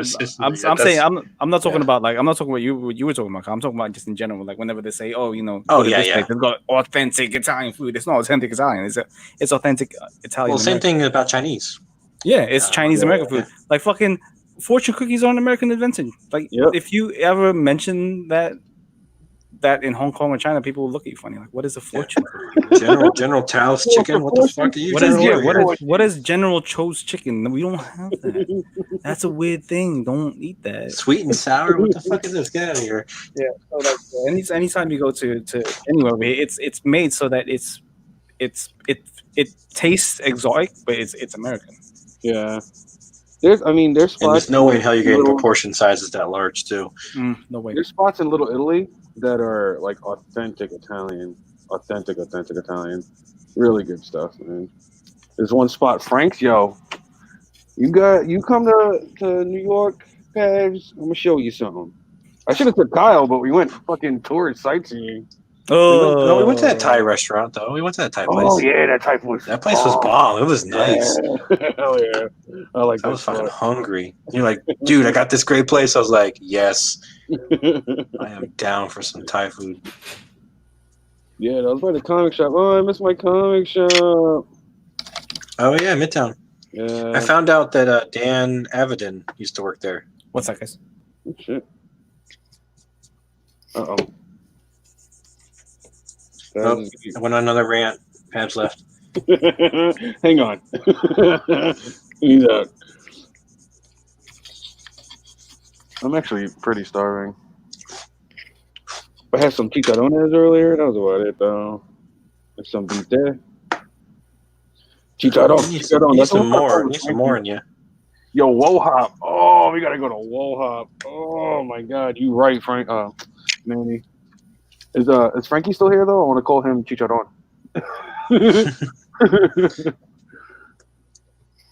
I lived in Jersey most of my life. I went to Seaside for a week vacation, so that still makes me a Benny. Comic shop shut down. Yeah, dude. The stash and Red Bank may reopen soon. I hope so, man. I was sad when they canceled Comic Book Man. Like, oh, that's my jam. Yo, everybody from that camp is really funny, man. From what? From that camp, like the Jersey boys type, like Kevin Smith and the comic book dudes. Oh yeah. They're a tight knit group too. Yeah, hell yeah. They've known each other for a good long time. I'm looking forward to the new Jay and Silent Bob movie. Oh hell yeah, dude! The reboot. Mm-hmm. It came out. You didn't see it? Oh, it did? Yeah, it came out. Have I been? Making stuff. This has been a crazy year. I'm glad it's going by quick. They're opening up movies in Hollywood? Get the fuck out of here, dude. I want a movie burger. Get the fuck out of here. Oh, yeah. Every brick and mortar nerd shop is really, really slow, man.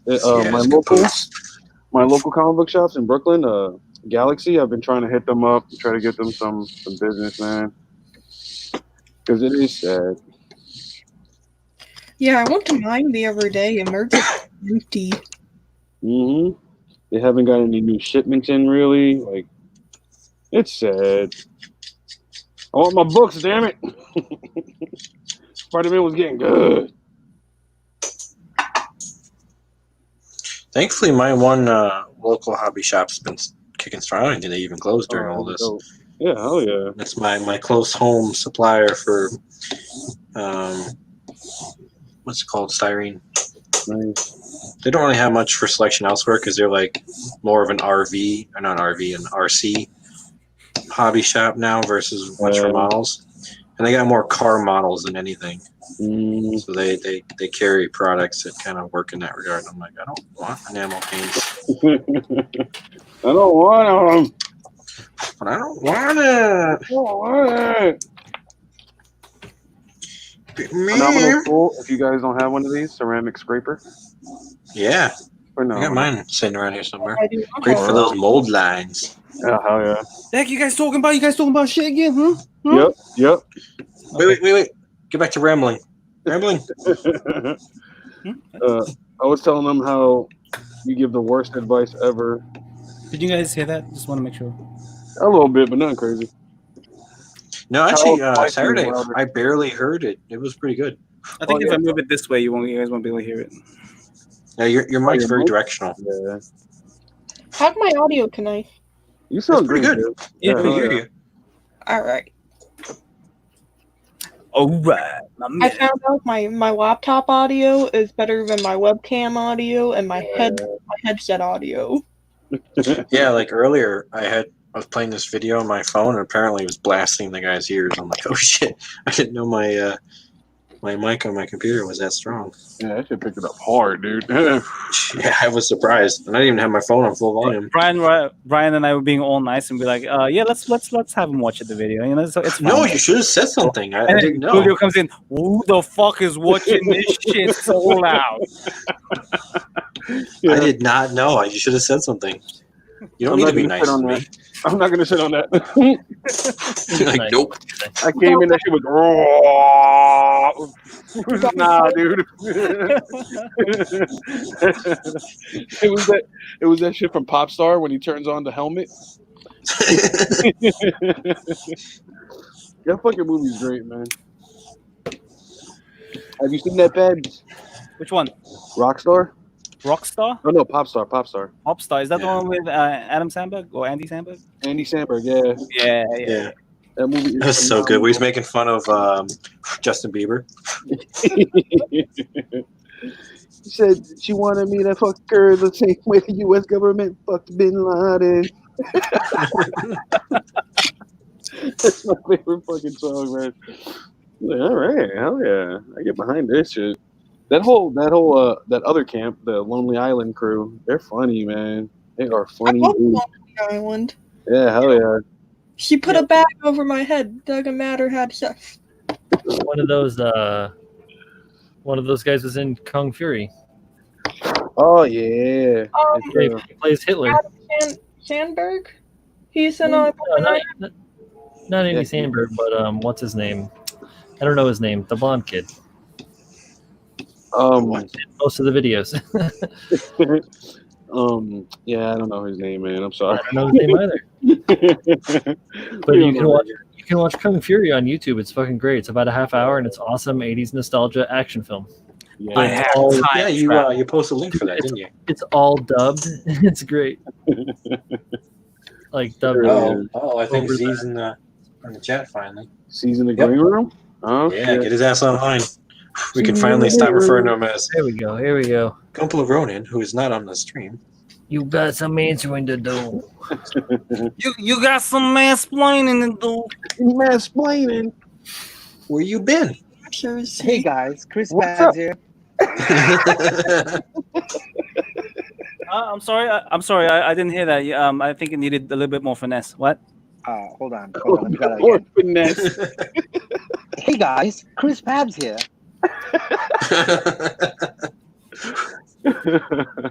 No, I ended up coming to my mom's house because we had a couple of doctor's appointments with the kids and my mom.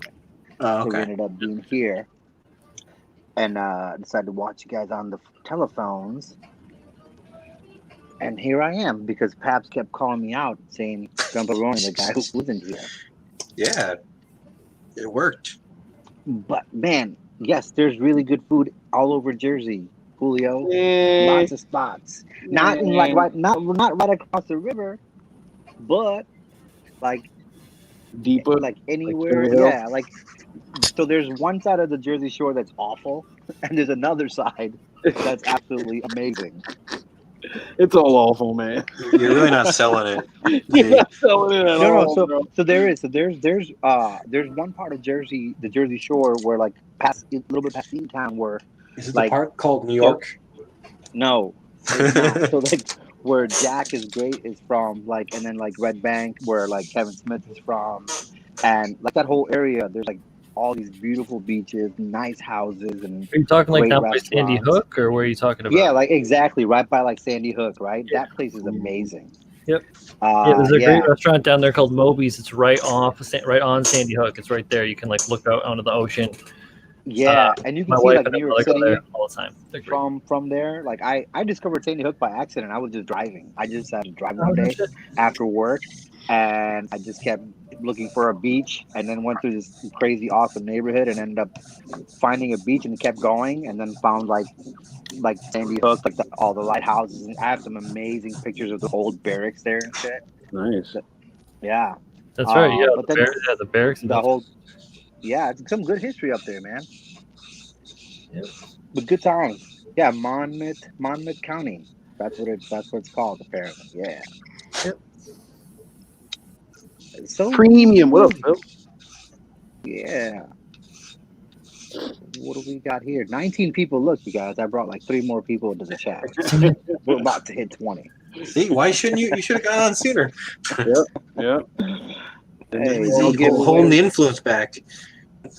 What is Paps doing over there? Pretending to So He's He airbrushing. painting, bro. He painting. he's painting. Yeah. He's painting. waving his hand in front of light, and then I painted see. parts just pop up. I'm doing magic. I'm making magic here. I abandoned the airbrush. The stencil, every time I would stencil, it would look really good, and then if I pulled it off, it would like chip the paint or like. Oh, it Oh, was lapping. Yeah, it's just a little too much, and so I You just gonna strip it now?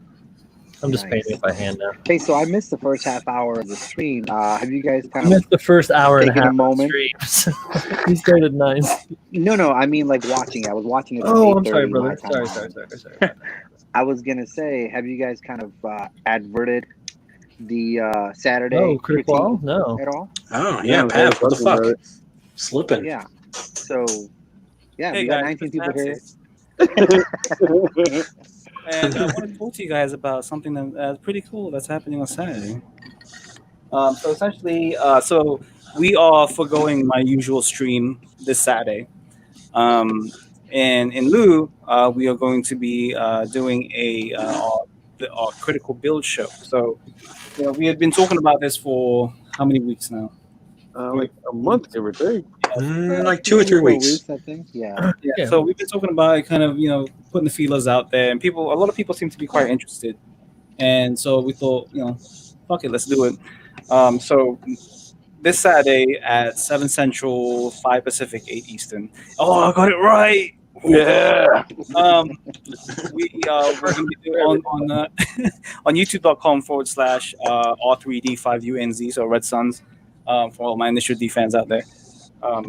We are doing the Critical Build Show where we take people's submitted builds and we kind of look at their composition, their kind of what they've done to these kits, and kind of give them ideas, give them critiques. And also there's also a section where people's builds are just featured. Yep. So, Shout outs. yeah, people who want to kind of just have a larger base of people to follow their work, which is fine.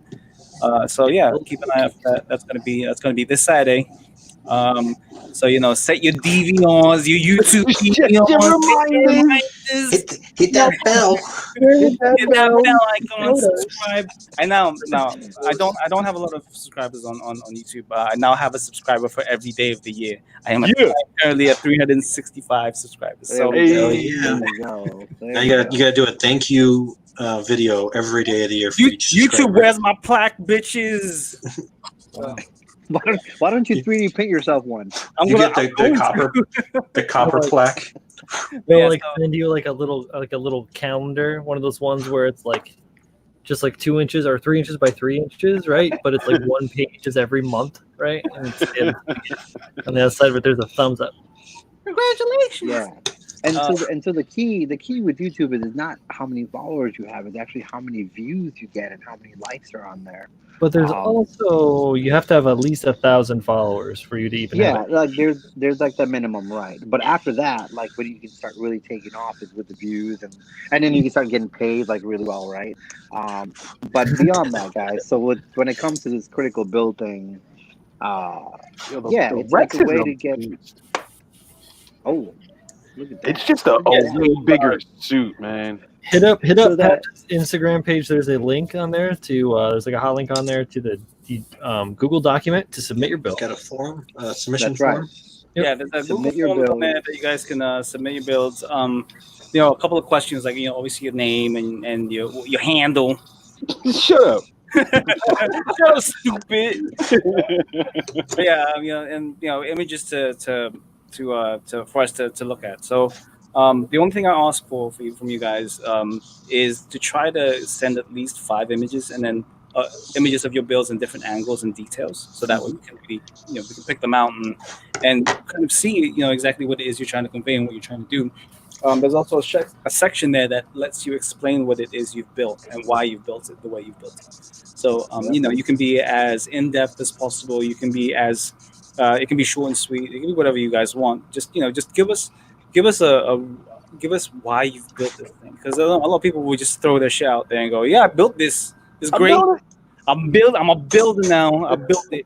But if you have, it doesn't have to be a backstory. It doesn't have to be a novel. It can just be something.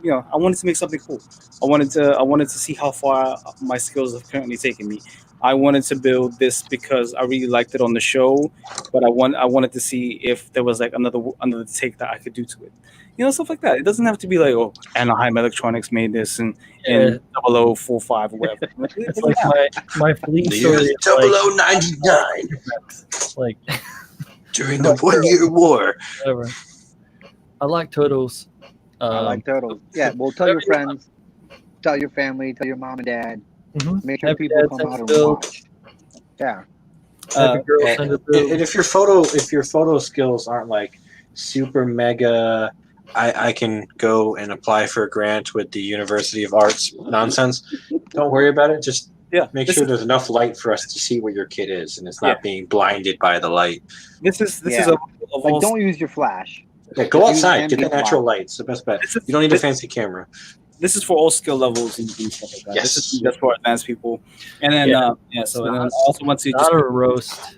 It's Yeah, not I just wanted to quickly note Edward Leonard says my Chooch impression is a fail. It's gotten a long way from the first time I tried. So he was teaching me. He was like, try to say bacon, egg, and cheese really fast a couple of times a day. Yeah. I want bacon, egg, and cheese. So Yeah, you getting it. Bacon, now you gotta egg, do- cheese. you gotta get down. Fuck out of here. fuck out of Fuck here. outta Fuck here. out of here. Fuck outta here. And a lot of what you talking about? But you gotta say it in your British accent. What you Do talking about? the New York. Forget about it, innit? Forget about it. Yeah, don't forget to drop a couple vowels when you do it. Like forget about it. There's no e in it anymore. It's just Well, hey, F-O-R-G. Jack, so that is perfectly fine, Jack. Like if you want to submit that, go ahead. Because look, yeah, maybe you plastered it with the Gundam marker, but I'm sure there's something about it that you like, and you put some effort into it, right? And showcase that. If there's something unique about it, or there's some part of it where you thought that, hey, this looks good, maybe send a picture of that specific area. Even Right. if the kit isn't finished and you just want us to look at something that you attempted on this kit that you're not quite sure of, or you're not 100% sure if it's working for you, and you need another 6 set of eyes. Works. And then he says, Jack, I will roast the shit out of your kid, bro. honestly, I'm not against it if they request a roasting. If they hit us with hashtag roast me, I mean, yeah, but the purpose of the critique is not just to get blasted, but to give some functional criticism to help the builder meet a goal that they're trying to push for. Right, 'Cause conscientious. not everybody wants that, but if you do, we I want to lost help you. audio real quick. What's happening? Nothing. But Nothing. Kyle still needs a Quaalude. That's fine. But yeah, back to that show. Yeah, all levels, all stuff, and all around everything.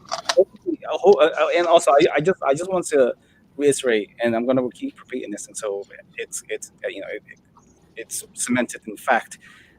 This is not a roast show. Yeah, Like not we're at all. not doing this to make you feel bad about what you built. We're not doing this because we want to make fun of people's builds. No. Like this is just so that this the primary reason for this show is because we want to be able to give you guys tips and pointers on taking your build to maybe another level, or giving you guys, like I said, the extra set of eyes that you need to maybe put things in perspective to what you're building. It's Yeah. it's complete. Yeah. Completely. It's nothing but at this point positive vibes. It's nothing but I think a very helpful thing that people can look at and people can watch Yeah. and go. Okay, And so and we are showing off our own builds too to start off with, Yeah. and letting each of us kind of dissect those or whatever, put them under the microscope just to show that where our mistakes are and things like that. So it's just it's a Nobody. technical look. yeah, I'm a firm believer that you can't critique unless you can take a critique, Yeah. Right. because the discussion goes both ways. I can't wait to roast my own doo doo.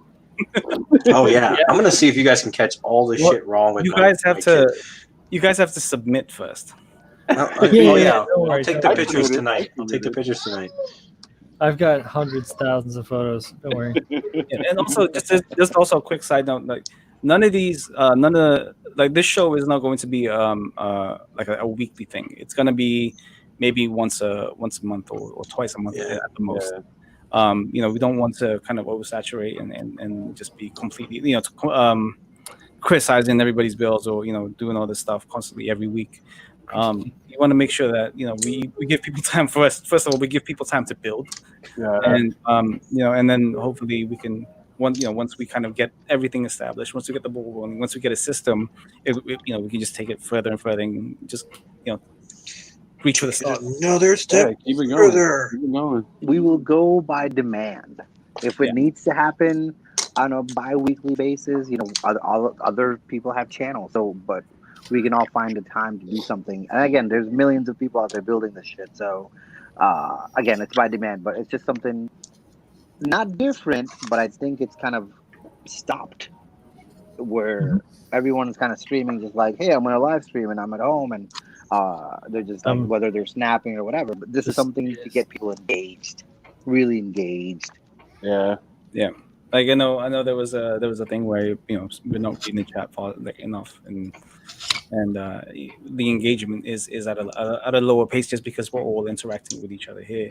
Yeah. But I think that show will give us the opportunity to kind of really look at kind of what the community is doing themselves, and then I think that will help us pay attention a little bit more to what people are saying in the chat. So like Z says, it'll be down to the man. I'm gonna be praying for the day when I'm just doing a regular PAB stream, and then someone goes, "When is he gonna start criticizing builds?" Okay. Well, okay. That means we're doing something right. So You just see #roast me pop up in your chat. there you go, Brian. Look at those things. Look at those. Hey. Nice. Knock that shit out quick. Oh yeah, you knocked it out Very quick. nice. No god hand. Hey, listen, Bill. Dude, I've been hand painting for like the whole day. That's all I've been doing today. So my Good hand paint stuff. chops are unpacked. Got my primo brushes out. You ready to roll? Listen, I think I'm using a $3 brush. Oh, it's not a What are you $20 using brush? for you using your AK paints or? I'm using these mission models. For like full value. I'm using it straight out of the bottle because it's actually a little bit thick, which is cool because I'm going over the metallic and it needs a little bit of something. Yeah, you gotta get some more of that pigmentation in there. This is just I think this is a synthetic.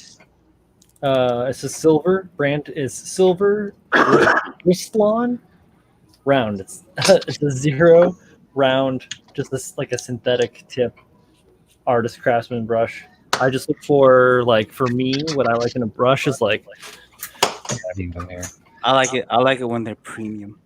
I like it when they're premium. I got like, Premium. I got two of these ones that are like zeros. I got one that's like a 4 and one that's like a 2, right?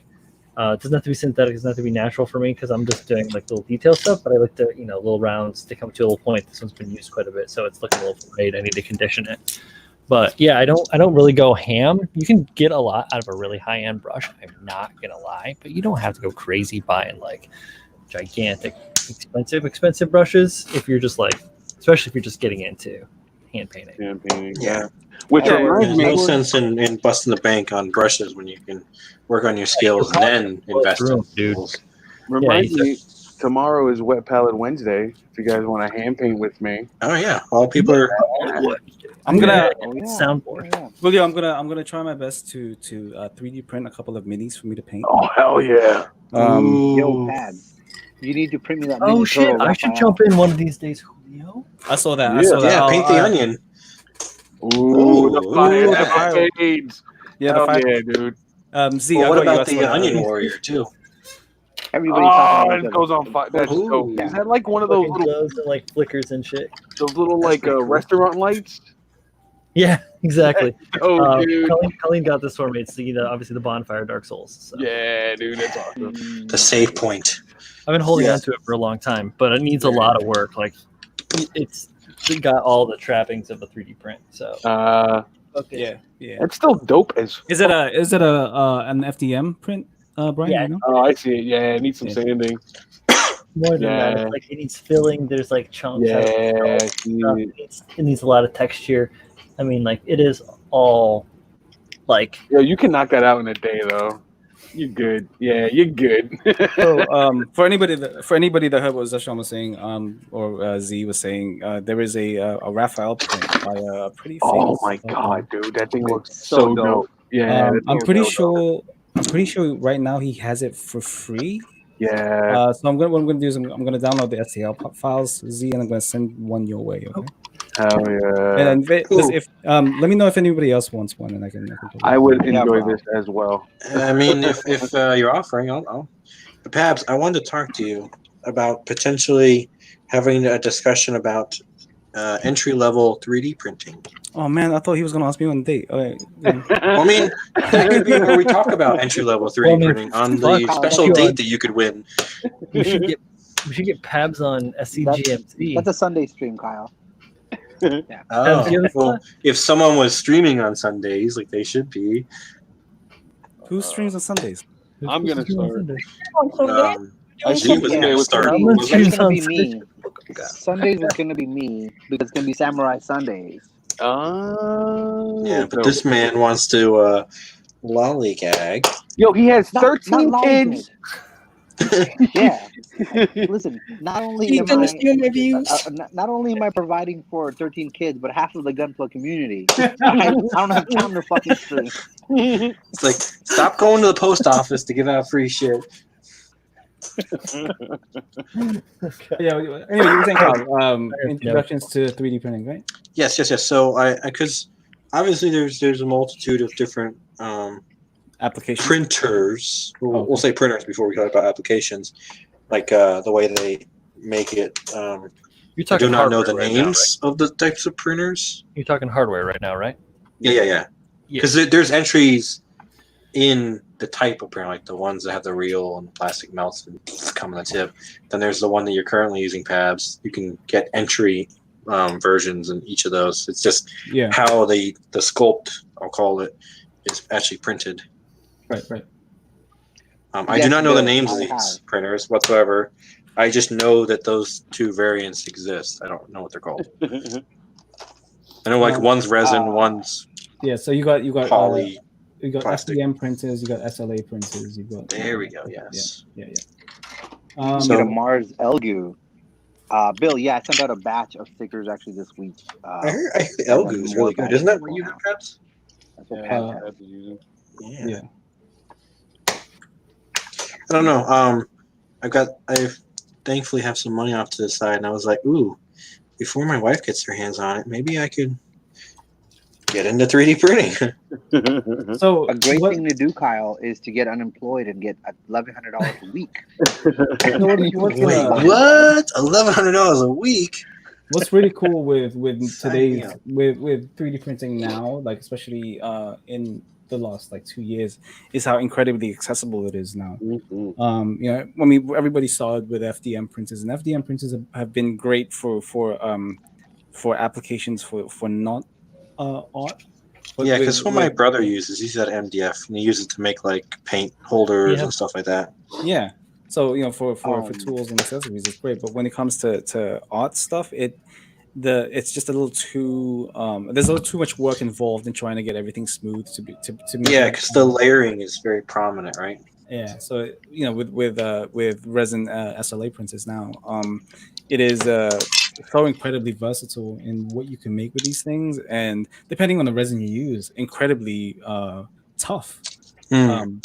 It's I think it's great, and I think you're right, Kyle. I think it'd be a good idea because essentially, I'm gonna say this now. I am a complete novice. Like I've only just started really dabbing into it. I mean, I've been 3D modeling for years. I also use CAD software, so that's fine. But when it comes to making sure everything is scaled correctly, especially when things go together, like for example that Gundam bust that I'm currently working on. It's you want to make sure everything is scaled correctly, everything goes together, your tabs and all that stuff. There is a ball joint. For anybody who wants to try 3D printing, I check your local library because a lot of libraries nowadays have 3D printers for people to use. They Yes, do? absolutely. They do.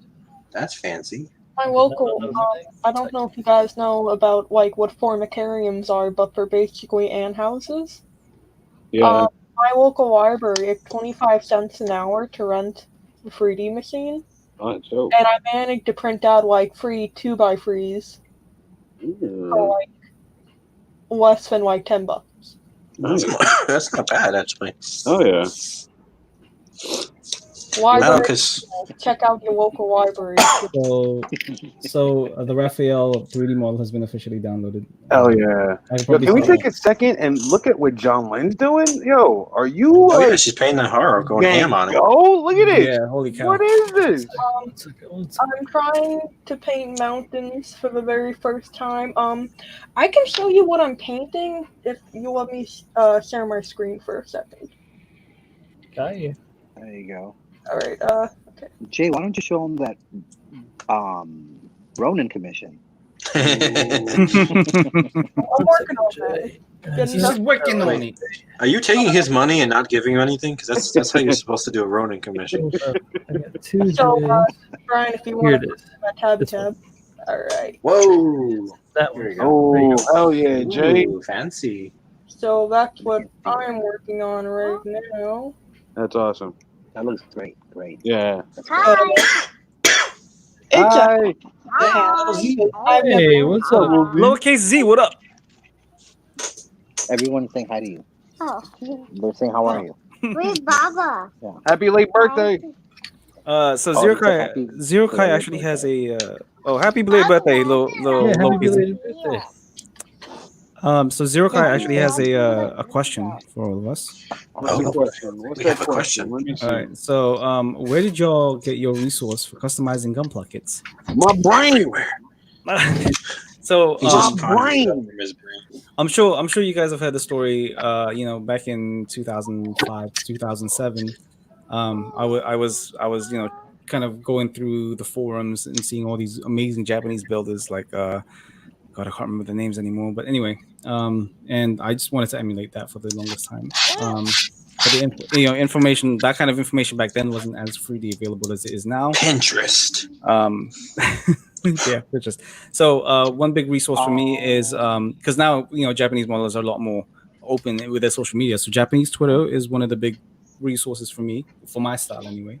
Second resource is modelersg.jp, which is which my Dynamis Peppermint custom thing is actually in the Hall of Fame right now. Thank you. I know, right? A lot of the links I get out of Pinterest link to that website. Monolith G, And I yeah. see a lot of your shit too pop up, and that's where they have the articles for your stuff. Yeah, Mother, she's pretty good. I'm like, damn it, Pabs, you're over my Pinterest. Yeah, so All Monolith my stuff is original. So what's Everything is 100%. I said all my stuff is 100% original. Never bothered to copy anyone or look at anyone's shit. what's really nice about Monolith G is it's got such a wide range of skill level. Like it's not just you see those amazing Japanese builders and they're great, but there's also like kind of more entry level in customizing, and it doesn't have just kind of robots and stuff in it. It doesn't just have Gundam. It has a whole range of stuff from dioramas to painted statues to what do you call it? 5-star stories. Like it's just a whole range of different things, and you can look those up and it comes in English, so you can understand what's going on, what you're doing. So Yeah, it easily translates. It's mobile friendly, all that shit. it's an excellent place if you're just looking for ideas what you can do and apply different things that they've done, maybe. So. I mean, as far as I guess resource meaning inspiration, or do you mean like technically? As far as answering the other side of that resource question, I think we also have a bunch of books that we look at, and we ask a lot of questions from each other. Yes. Like I'm literally constantly asking these guys, how do I do this, that, or the other? So these guys here are just a great, library of resources for me. Oh yeah. But as far as like looking at other people's builds generically, yeah, like what these guys said, kind of like everywhere. I've only been doing it for a couple of years, and I've only built a couple of maybe 3 kit kits all together as far as customizing. Other than that, most of my stuff has just been kind of a repaint. Plus, I like to look at the original source material. So, like currently, I've been working on a year for my Musha Stray, and for that, I basically found this piece of art of this samurai warrior, a fantastical version of that character of a samurai, and kind of want to do that. I kind of want to build it in that style, but I'm also looking at actual samurai armor to see how that actually looks, to try to emulate that. Time to start layering styrene, bro. Right? Even styrene. Exactly. So if you're looking at like doing a more military style build, look at tanks and airplanes and see what vents are where, which rivets are in what places, and like panels, right? Things like that. So it's everywhere, man. It's everywhere. Like for color inspirations, I look at cars that I like what colors do they come in, and where are those colors on that car, to see where they would look good on a piece of gunpowder. Everywhere. Yeah, man. I've definitely learned techniques from builders across the way. Definitely picked it up from these guys, and just got creative with it. I don't scroll Pinterest I scroll through Instagram, but I don't go looking for inspiration like you guys. I don't see bad shit on Pinterest. I scroll around on Pinterest. Dude, I pin everything on Pinterest. Yeah, no, you get a lot of things on Pinterest. Recipes, ideas. You get some Pabs bills in there every now and then. You guys on there. I don't look for them. My inspiration comes from books. Oh yeah, cool. We got the prototype books, the archives. Yeah, the archives which are great for seeing internal stuff. Ooh, this one's off of the GPO series, and then we got Clash of the Deities from good old Kevin. Yep. Kevin, Mr. K Dash, and he kind of goes into the setup of how he does things. So this is great for Kyle. Taking an idea and everything seeing is how you upside can down, Kyle. Oh yeah, and either way, it's the upside down. Not to interrupt, but I'm gonna ban. Are you out of here, Jay? All right, okay. Jay. Later, Joe Loon. Hey, before Jay goes, look at that picture in the background. And then we got Scratch Build Revolution, which is great for tutorials. But inspiration-wise, though, we'll move on to those books. Because we're building mechas, and to a degree, that's the basis of what we do. But you can also get a little creative on how you build your mechas by having kind of like a. We were talking earlier about humanoids and stuff, and like here you got different types of robots and things of that nature, and different prototype machinery. You gotta get a feel of. Then you have more artistic kind of designs, which I don't know if they're in this one, but. Dude, I was looking at trying to grab all these nothing but mecha books. I think there's 4 or 5 of them. Yeah, they're really good. Like you get more artsy stuff, humanoids. Which one is that one? The great thing about this is you don't have to do like a 1-for-1. Oh yeah, that's a Gunpla build. I want to build that Gunpla. You can say I like elements of this, and then integrate that into your Gunpla. So it helps to not just say, oh, when I do a Pinterest search, I'm going to look up Gunpla or a specific base model like a GM sniper or something. Maybe you want to do like a Viking thing. So look up Vikings. In fact, I have an entire folder. You guys should see my Pinterest. It's ridiculous. It's very well organized. I don't like the fact that you called it your Pinterest account. Well, it's got all your bills, and I own all your bills, so they're mine. I don't kink shame on that, but please don't call it your Pinterest. It's my Pinterest. You guys want a quick glance at my Pinterest? His pins, all his pins. All my pins. On the flip side, YouTube is also a great resource. You've got some great you've got some great content creators now that make that provide information and knowledge absolutely free. I mean, the guy on my left right here, Brian, is a great resource. Absolutely. I mean, he the way he talks with a passion about what he's doing, and he goes into great detail about his work. So that's one guy. If you guys are looking at different styles, you've got P0, you've got Ravi Pla, you've got Musaino Pla model. So YouTube is right? Yeah. Yeah. And Phil makes a great point in the chat that you really need to look at everything that's out there, but look at all resources, not just mecha resources, and kind of come up with your own design or style of building your mecha. Like that. And once you can do that, I think that's gonna kind of be your resource in itself. You can be like, I did this. What else can I do differently the next time? What else can I add? Make it cleaner. Right? That's what I'll do next time. Yeah, and like I grew up on mecha anime and stuff. Like some people haven't been into this stuff, but I've been into it since I was a little kid. My cousins and stuff got me into it, and I've just been hyped on it my whole life. So I have a lot of information curated in my brain. So I have like a fairly distinct style when it comes to the builds that I build. Like I have a kind of like a way that I do things, and when everything ends up at the end, it kind of looks like the same for the most part. Or has similar things that you can read and be like, maybe at least that's what I'm going for. You can look at a build and be like, oh, that looks like something that Brian has built.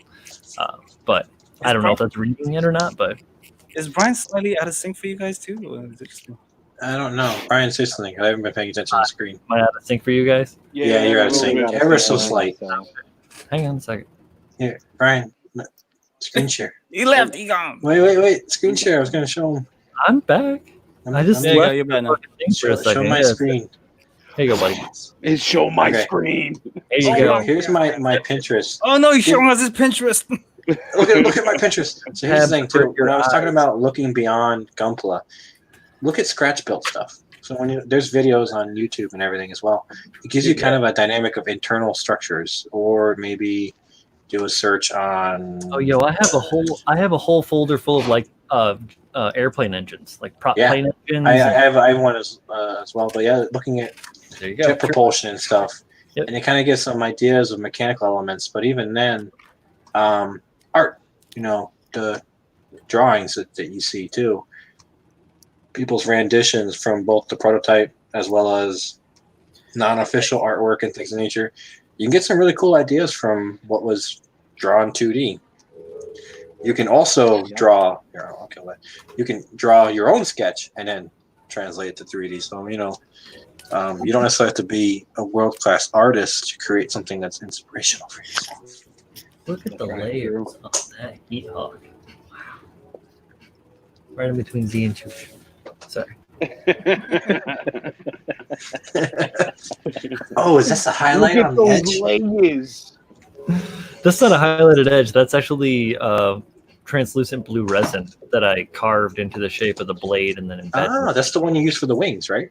The scratch. Yeah, it's same resin. Yeah, that's actually probably the build that I'll submit to the critical things. Is the wing, the big guy. I'm telling you guys, the name is gonna catch on soon enough. Just keep saying Critical builds, critical builds. Critical builds. Cacao. I think it's quality, right? So it's a play. It's a play on that D&D critical Critical role. Yeah, and then critique. I'm gonna do it. Yeah. I like Critical Role too. Actually, it's good shit. Critical. Oh wait, Cacao. Cacao. Cacao. Oh, you kill cats and kittens? Baggles, is that right? 2020. bagels. Everything bagels. Bagels. Oh my god. Bagel, everything bagel. Everything bagels are delicious with them. You guys offend my Salmon. sensibilities. But yeah, hopefully that answers your question.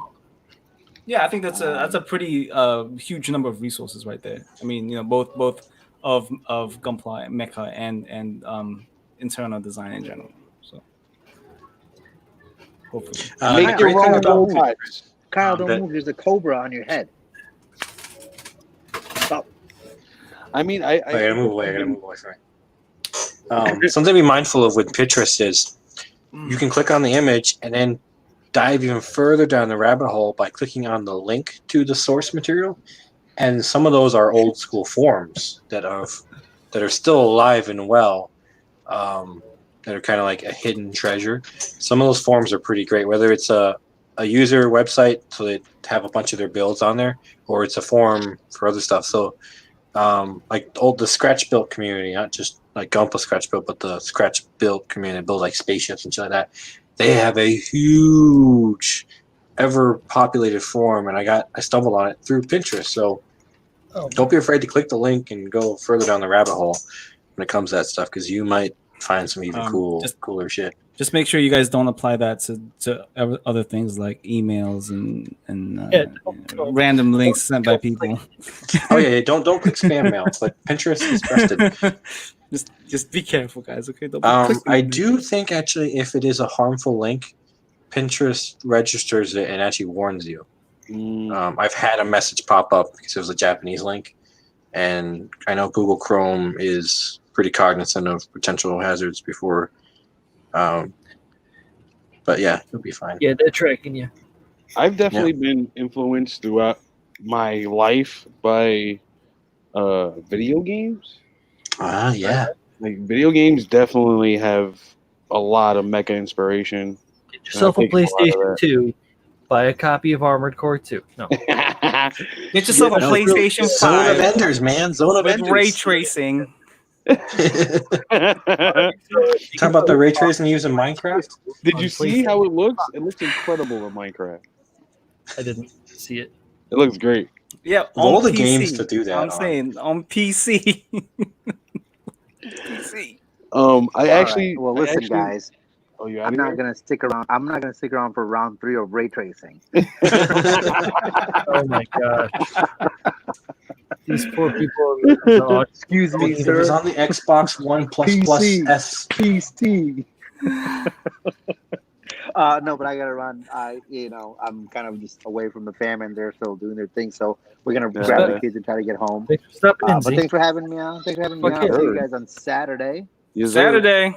Yeah. 7 Central, 5 Pacific. Later, everyone. Peace. All right, night, Z. What a character. Yo, they had ray tracing on 360, bro. No. You were so adamant, but I will give Julio props. When he found out he was wrong, he's like, "Yeah, I'm wrong." Yeah. I thought it was on the one. I was like, get the fuck out of it, because it can support it. It has RTX support on it. It does That's one of the main selling points for an Xbox One X. It does not. I don't know, because if PC's having a hard time having that availability with interchangeable graphic cards, how the hell is a system that you can't change a graphic card and have it? So the biggest problem is it has the specifications needed to even to try to render ray tracing. but it is nowhere close to the specifications needed for real time ray tracing. Yeah, real time. Doesn't that require like a physics engine on it because of the way the You need a the points of reference are in it? Because I remember they had a physics, so you had like a graphics card, and when like Half-Life 2 came out, they actually created a physics card that was able to track how objects interacted with one another. I feel like ray tracing would use the same dynamics. If you guys want a really good example of ray tracing, so they recently just unveiled Unreal Engine 5. Yeah. So if you guys watch that tech demo where they're moving the light source around, and you can see how the rocks are bouncing the light off each other, and then creating another kind of almost light source on the other side of a cave. That is true ray tracing. So if you had tried to attempt that on a video game engine, it is not going to happen. So they have. So with I think the Source 2 has that ability too. When they did, they pushed that, doesn't it? Because I know Unreal and Source 2 were supposed to be neck and neck. Well, with Source 2 has what you call a light bending system. So you have one source, but if they had made the light physically visible, like the light ray physically visible, you'll see it kind of bend towards like an impossible bend. A rounded object. Okay. Yeah. Whereas with UE5, it's now just, hey, this is the light. It's going straight down here, but it's bouncing off everything. Yeah, so it bounces organically. Yeah. So if you see that that little motion graphic during the PlayStation 5 reveal, where it's like that laser bouncing off like the crystals, that's kind of like a very rudimentary kind of visual explanation of what ray tracing is doing. Okay. They talk about that on Quarter. You can also see it on the Xbox One, right? Yo, ray tracing is a part of the package of HDR.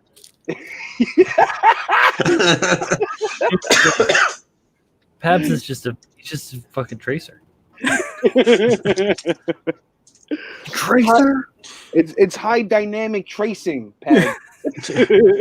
There's 10 sheets of tracing paper over the top of it, allowing just enough light to go through for you to see the basis below it. Oh, you guys! You guys!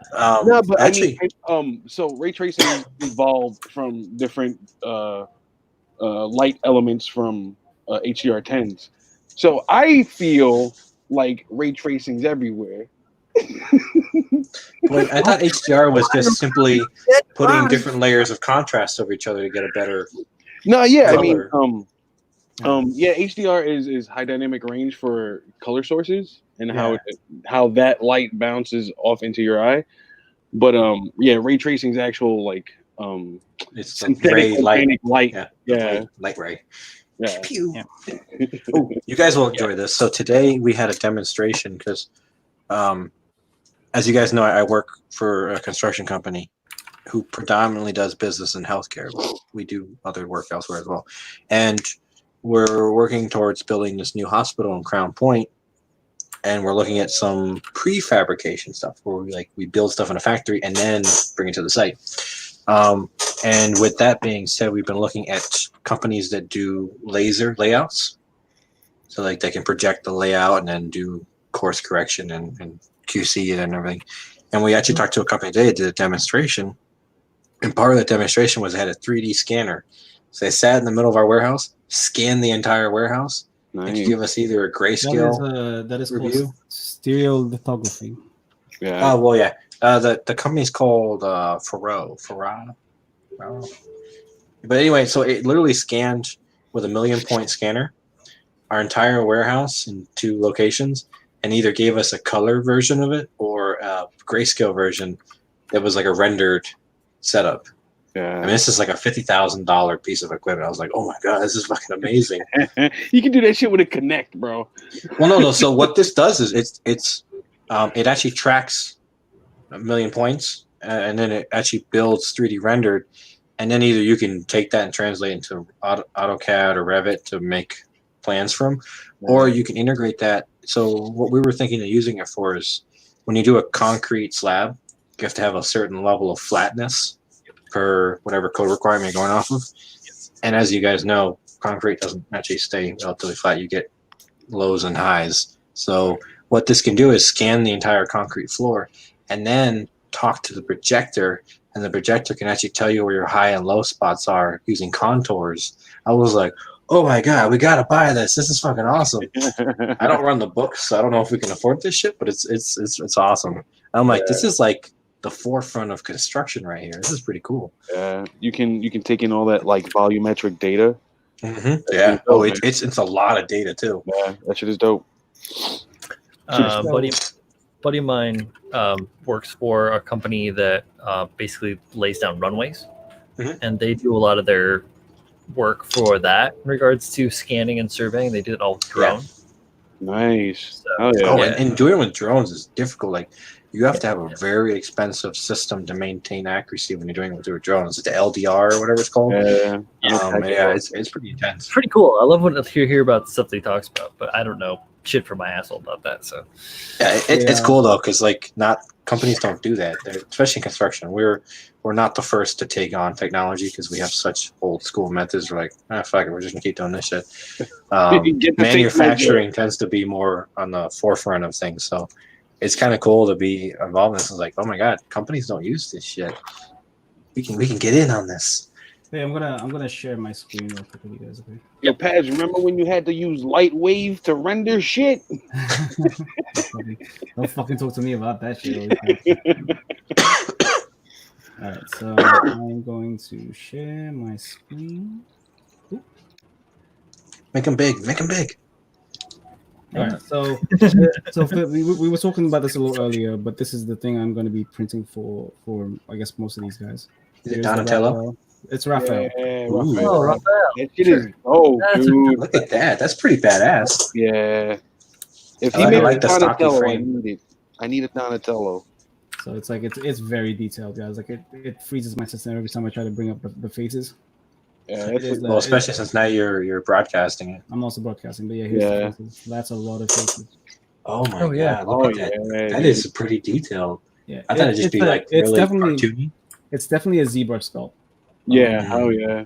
Just because like the faces are not. No. Speaking of ZBrush, have you guys been seeing what James has been doing?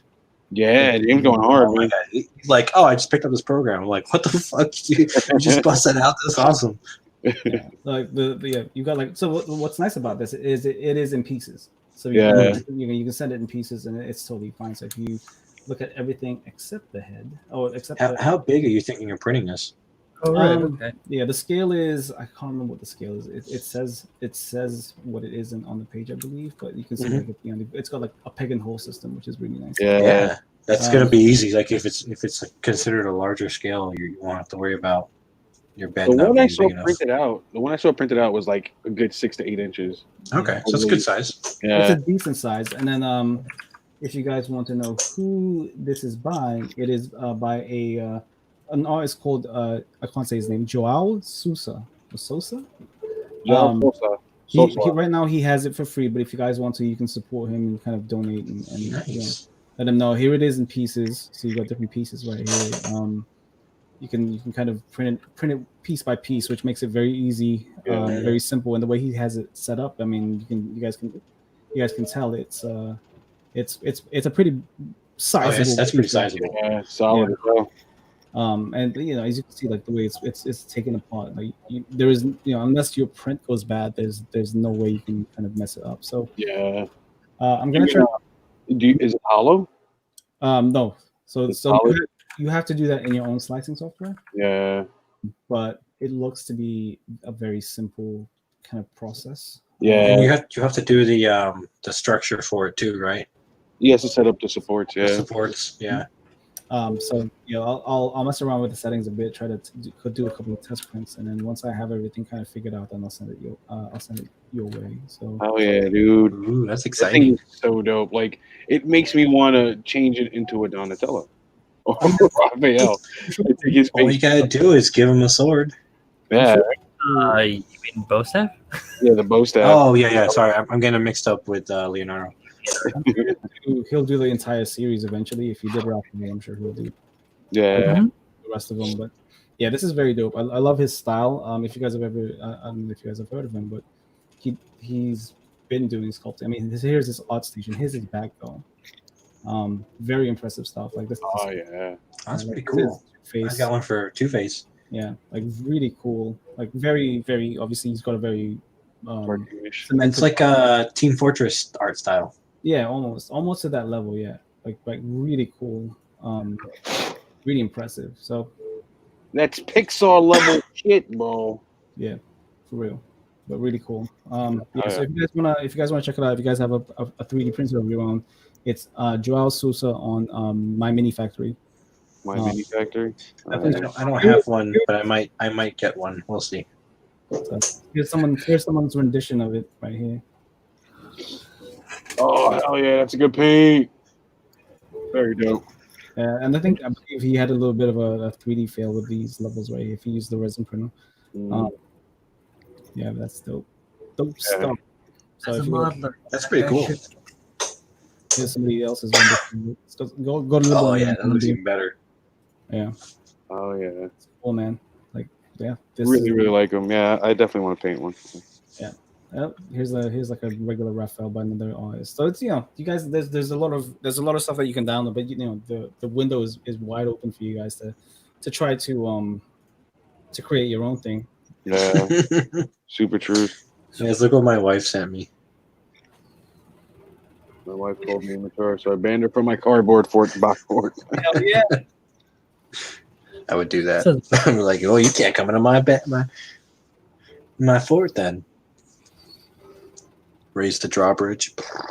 Yeah, we should definitely print out some minis. Like I need to print some minis. Yeah, I'll definitely. I'm gonna give it a shot. Like, I mean, what's nice about it's Yeah. for its like for the price entry. Like all those pieces, like all the Gundam pieces, each of the larger pieces took around about 3 or 4 hours. The smaller ones took about maybe 2 hours or something. That's good stuff. That's pretty fast, man. Considering Yeah, It is. and some of It's not a hollow either. yeah, some of it isn't hollow. Some of it is like stuff like the lower base has been hollowed and the helmet, the top of it. the head's been hollowed. But some of like stuff like the collar is solid resin and it's cool. Yeah, hell yeah. I want one, man. I want an Elegoo. All right, guys. I'm yawning like crazy, and it's. It's bad. PM. It's cool, man. All right. Oh, Yeah, hell yeah. Get some sleep, I guys. shall catch you guys later. I'll see you guys tomorrow. Yes, sir. Have a good night. Later, bro. Manny Mechtia says, yo, the ray tracing looks dope when that's sculpted. You saw how the light was on it? I fucking love it, Babs. Oh gosh. You guys. Oh man. But yeah, I'll like I said, I'll try to I'll make a test print hopefully this week. So so right now the Gundam bus is I'm taking a small break maybe just because it's I had a small print error with the main collar piece. Yeah, you told me to shift it, right? It shifted slightly in the FEP because the FEP film was causing a vacuum between it and the LCD. Right. And it shifted the print slightly, and then that kind of fucked up. But so I'm taking a break from that. I'm gonna try to print pieces of this thing tomorrow, hopefully. The Raphael? Yeah, the Raphael. And then see if it turns out okay, then I'll print several more, and I'll send it to you guys. Yeah. Does it tell you about how many liters of resin it'll take? It doesn't actually say anything. And maybe it might be because it gives you the option of printing it hollow or solid. So I'm not sure, but I'll let you guys know. I have a pretty much full, print that shit hollow. Yeah, that's what I'm saying. pretty full wall of photopolymer resin. So I'll let you guys know how much it's gonna take, and also I might have to hit up Z and get some isopropyl alcohol because I need that shit to clean this thing. We'll give that a try. I'll let you guys know. Straight up. It's exciting though because that's a cool design and That is great design. Yeah, hell yeah. yeah. Yep. Super cool design. But yeah, again, if you guys have 3D printers, hit him up. Does great work. I can't take the credit for that design. That thing is dope. And yeah, if you guys want me to print this for you, you'll just have to provide the resin because I can't send it to everybody for free, and Yeah, right. I can't try to attempt to make a profit off someone's design because that's just a bull khaki. So No, I'll definitely pay you back for that resin. no, not for you. But like, if anybody else is interested in this and me printing this out for them, then yeah, the only thing I'd like for you guys to cover is just the resin because that's why I was asking you because I know resin's decently expensive. Yeah, it's kind of Depending. Yeah. There is what's really nice now is there's a water washable resin, so you just use water to wash it out, so all of the uncured resin comes off just using H2O. That's fucking dope. Oh yeah. Yeah, I mean, one of the best solvents on the planet. It just takes some time. True. But again, I don't know kind of like what the shelf life or even like what the sculpt life of water washable resin is. So it's still kind of like in an experimental stage. So yeah. Yeah. Steve's, how much? How much? Yeah, right now. Go into Pat's DMs. He'll get back to you. Yeah. So like I said, I will. I'll test a few pieces out. I'll let you guys know how much it takes. And then we can kind of take it from there. And again, this is a very gray area because this is somebody else's design, and I don't feel good taking money off people to print it for them because it's not made by me. So yeah, it's a very that's tricky. Yeah, there's no profit here. It's just replacing the resin that was printed. Yeah. That's just a consumable. Yeah. I might actually just message the artist and see if it's okay for me to make for people. Yeah, because again, I feel uncomfortable because I mean I know, when in doubt, definitely get a hold of the artist first and foremost. Okay.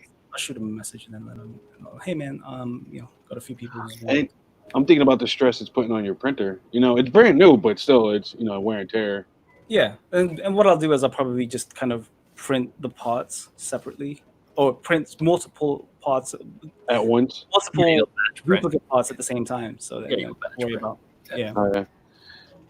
That's fucking dope, dude. I think that shell is going to be the biggest problem. Honestly. Yeah, it's chunky, and it's most of the model itself. Like the size of it. That's a big. It's the most of the model actually, but yeah, that's a big piece of the big chunk right on the back. Yeah. Hollow it out, man. Yeah. Right. We'll see. I also have to set like the thickness of the walls and stuff because you don't want it caving in, and you also don't want it to. You want it to a degree. Yeah, you don't want to waste resin. Somebody just went to space.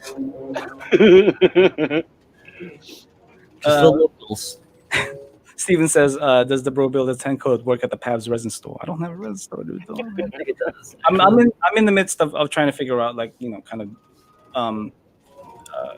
my own designs for stuff, but that's far and away in the future. I have way too many things going on right now, so no store. I just if I do print this for people, I just first of all I want to make sure it's okay with the artist, and then secondly, you just have to cover the resin. So if you guys look at photopolymer resin on Amazon, I'm not asking you guys to pay for the whole bowl. I'm just asking you guys to cover what I'm using. So kind of that's the range of what it would be. Mm-hmm. You like do the strain the excess when you're done with your print and all that jazz, like typical Elgu Mars technique, right? Yeah, nice. Tilt it, make sure all that stuff kind of drips off, and then you want to filter the resin back in the ball. And exactly. Stuff, so yeah, that hang of this shit. I'm starting to get used to it. The most difficult part of the whole thing is actually just clean up.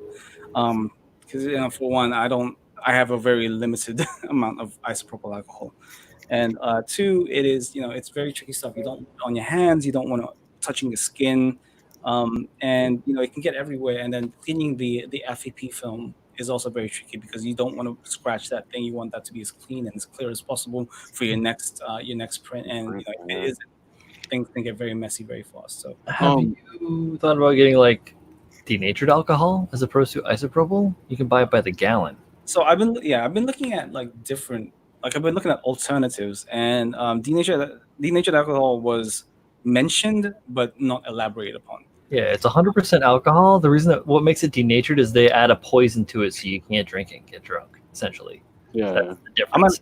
I'll definitely look. I can look further into it because all I've seen so far. I use it for my residence when I was doing my shit. So sorry. Okay. Yeah. So far, what's been mentioned has been Mr. Clean, something, Mean Green, Extra Strength, and Simple Green. Clean Okay. Air. So those things have been mentioned a lot. But then again, isopropyl alcohol has always just been like the staple everybody just uses. It's cheap, it's there. But right now, obviously, that is not the case. So yeah, it's hard to get a hold of anything stronger than like 50%. It's fucking whack, and that's not going to do what you want. Yeah, it's absolutely crazy how out of stock this stuff is. What I would do with my denatured is I get those like squeeze bottles that you can get from Uline. They're kind of like the ketchup squeeze bottles, but they're clear, and then I put the denatured in that, so you have like a tiny little applicator spout, so you're not just going alcohol fucking everywhere. You can literally just like a little bit of alcohol into whatever you're looking for, or you can really just like hog and just, crazy if you need to too. So right. Yeah, but we'll give it. I'll look into it further. I'll see if I can find like a really good source and let you guys know. But yeah, I will. I definitely want to give this a shot at print because I think this would be really cool for everybody to kind of paint their own kind of style of the thing. It looks awesome, man. Honestly, so. Pabs, when you got the Elgo, did it come with an extra plate or anything? Like any extra parts?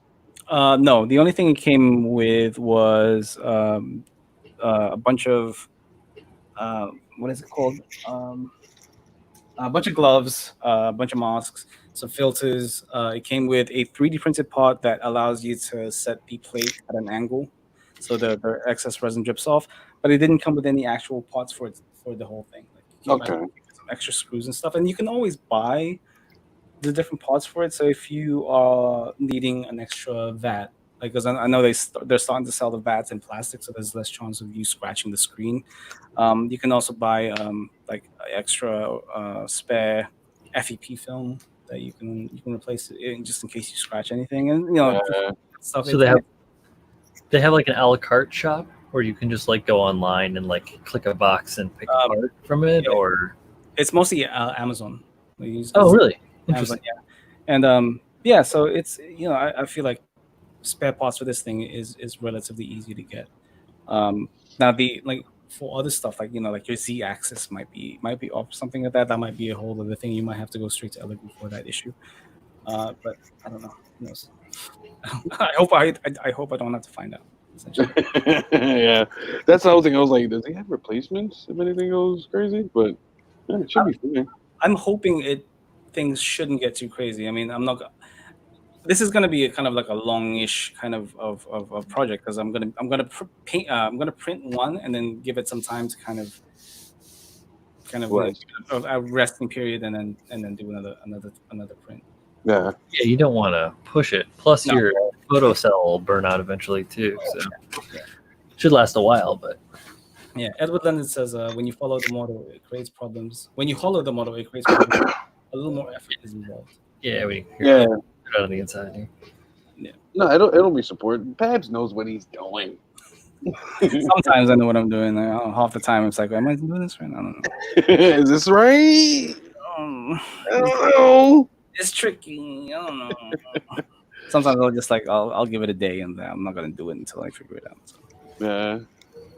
I mean, if you hollow it out and give it support, it should be fine. It should be fine. I'm just the only thing I'm really worried about is obviously I have to figure out the angle in which I place the model onto the print bed, and then figuring out like cleaning the supports is also a huge thing here because no matter how I orient this thing, parts of it will be showing. So I have to be careful with making sure that the supports come off easily enough, but are strong enough to be able to hold the piece in place. So, yeah. Well, I know there's a YouTube channel that has very specific settings where the supports are very easily removed, but it's kind of more directed towards minis and stuff. And this is slightly larger than that. So we'll much larger than a mini. Yeah, so we'll figure that out. I know that Uncle Jesse, which is he's a pretty prominent 3D printer YouTube content creator. He tested those settings out on something larger like a bust and got pretty good results. So I might look into that setting and give that a whirl. But yeah, we'll see. We'll see. This is all kind of a testing thing anyway. And if it doesn't work, then we'll try again. I'll just make sure it looks good for those that are Hell yeah, dude. Yeah, right? Yeah. You always got to test it out.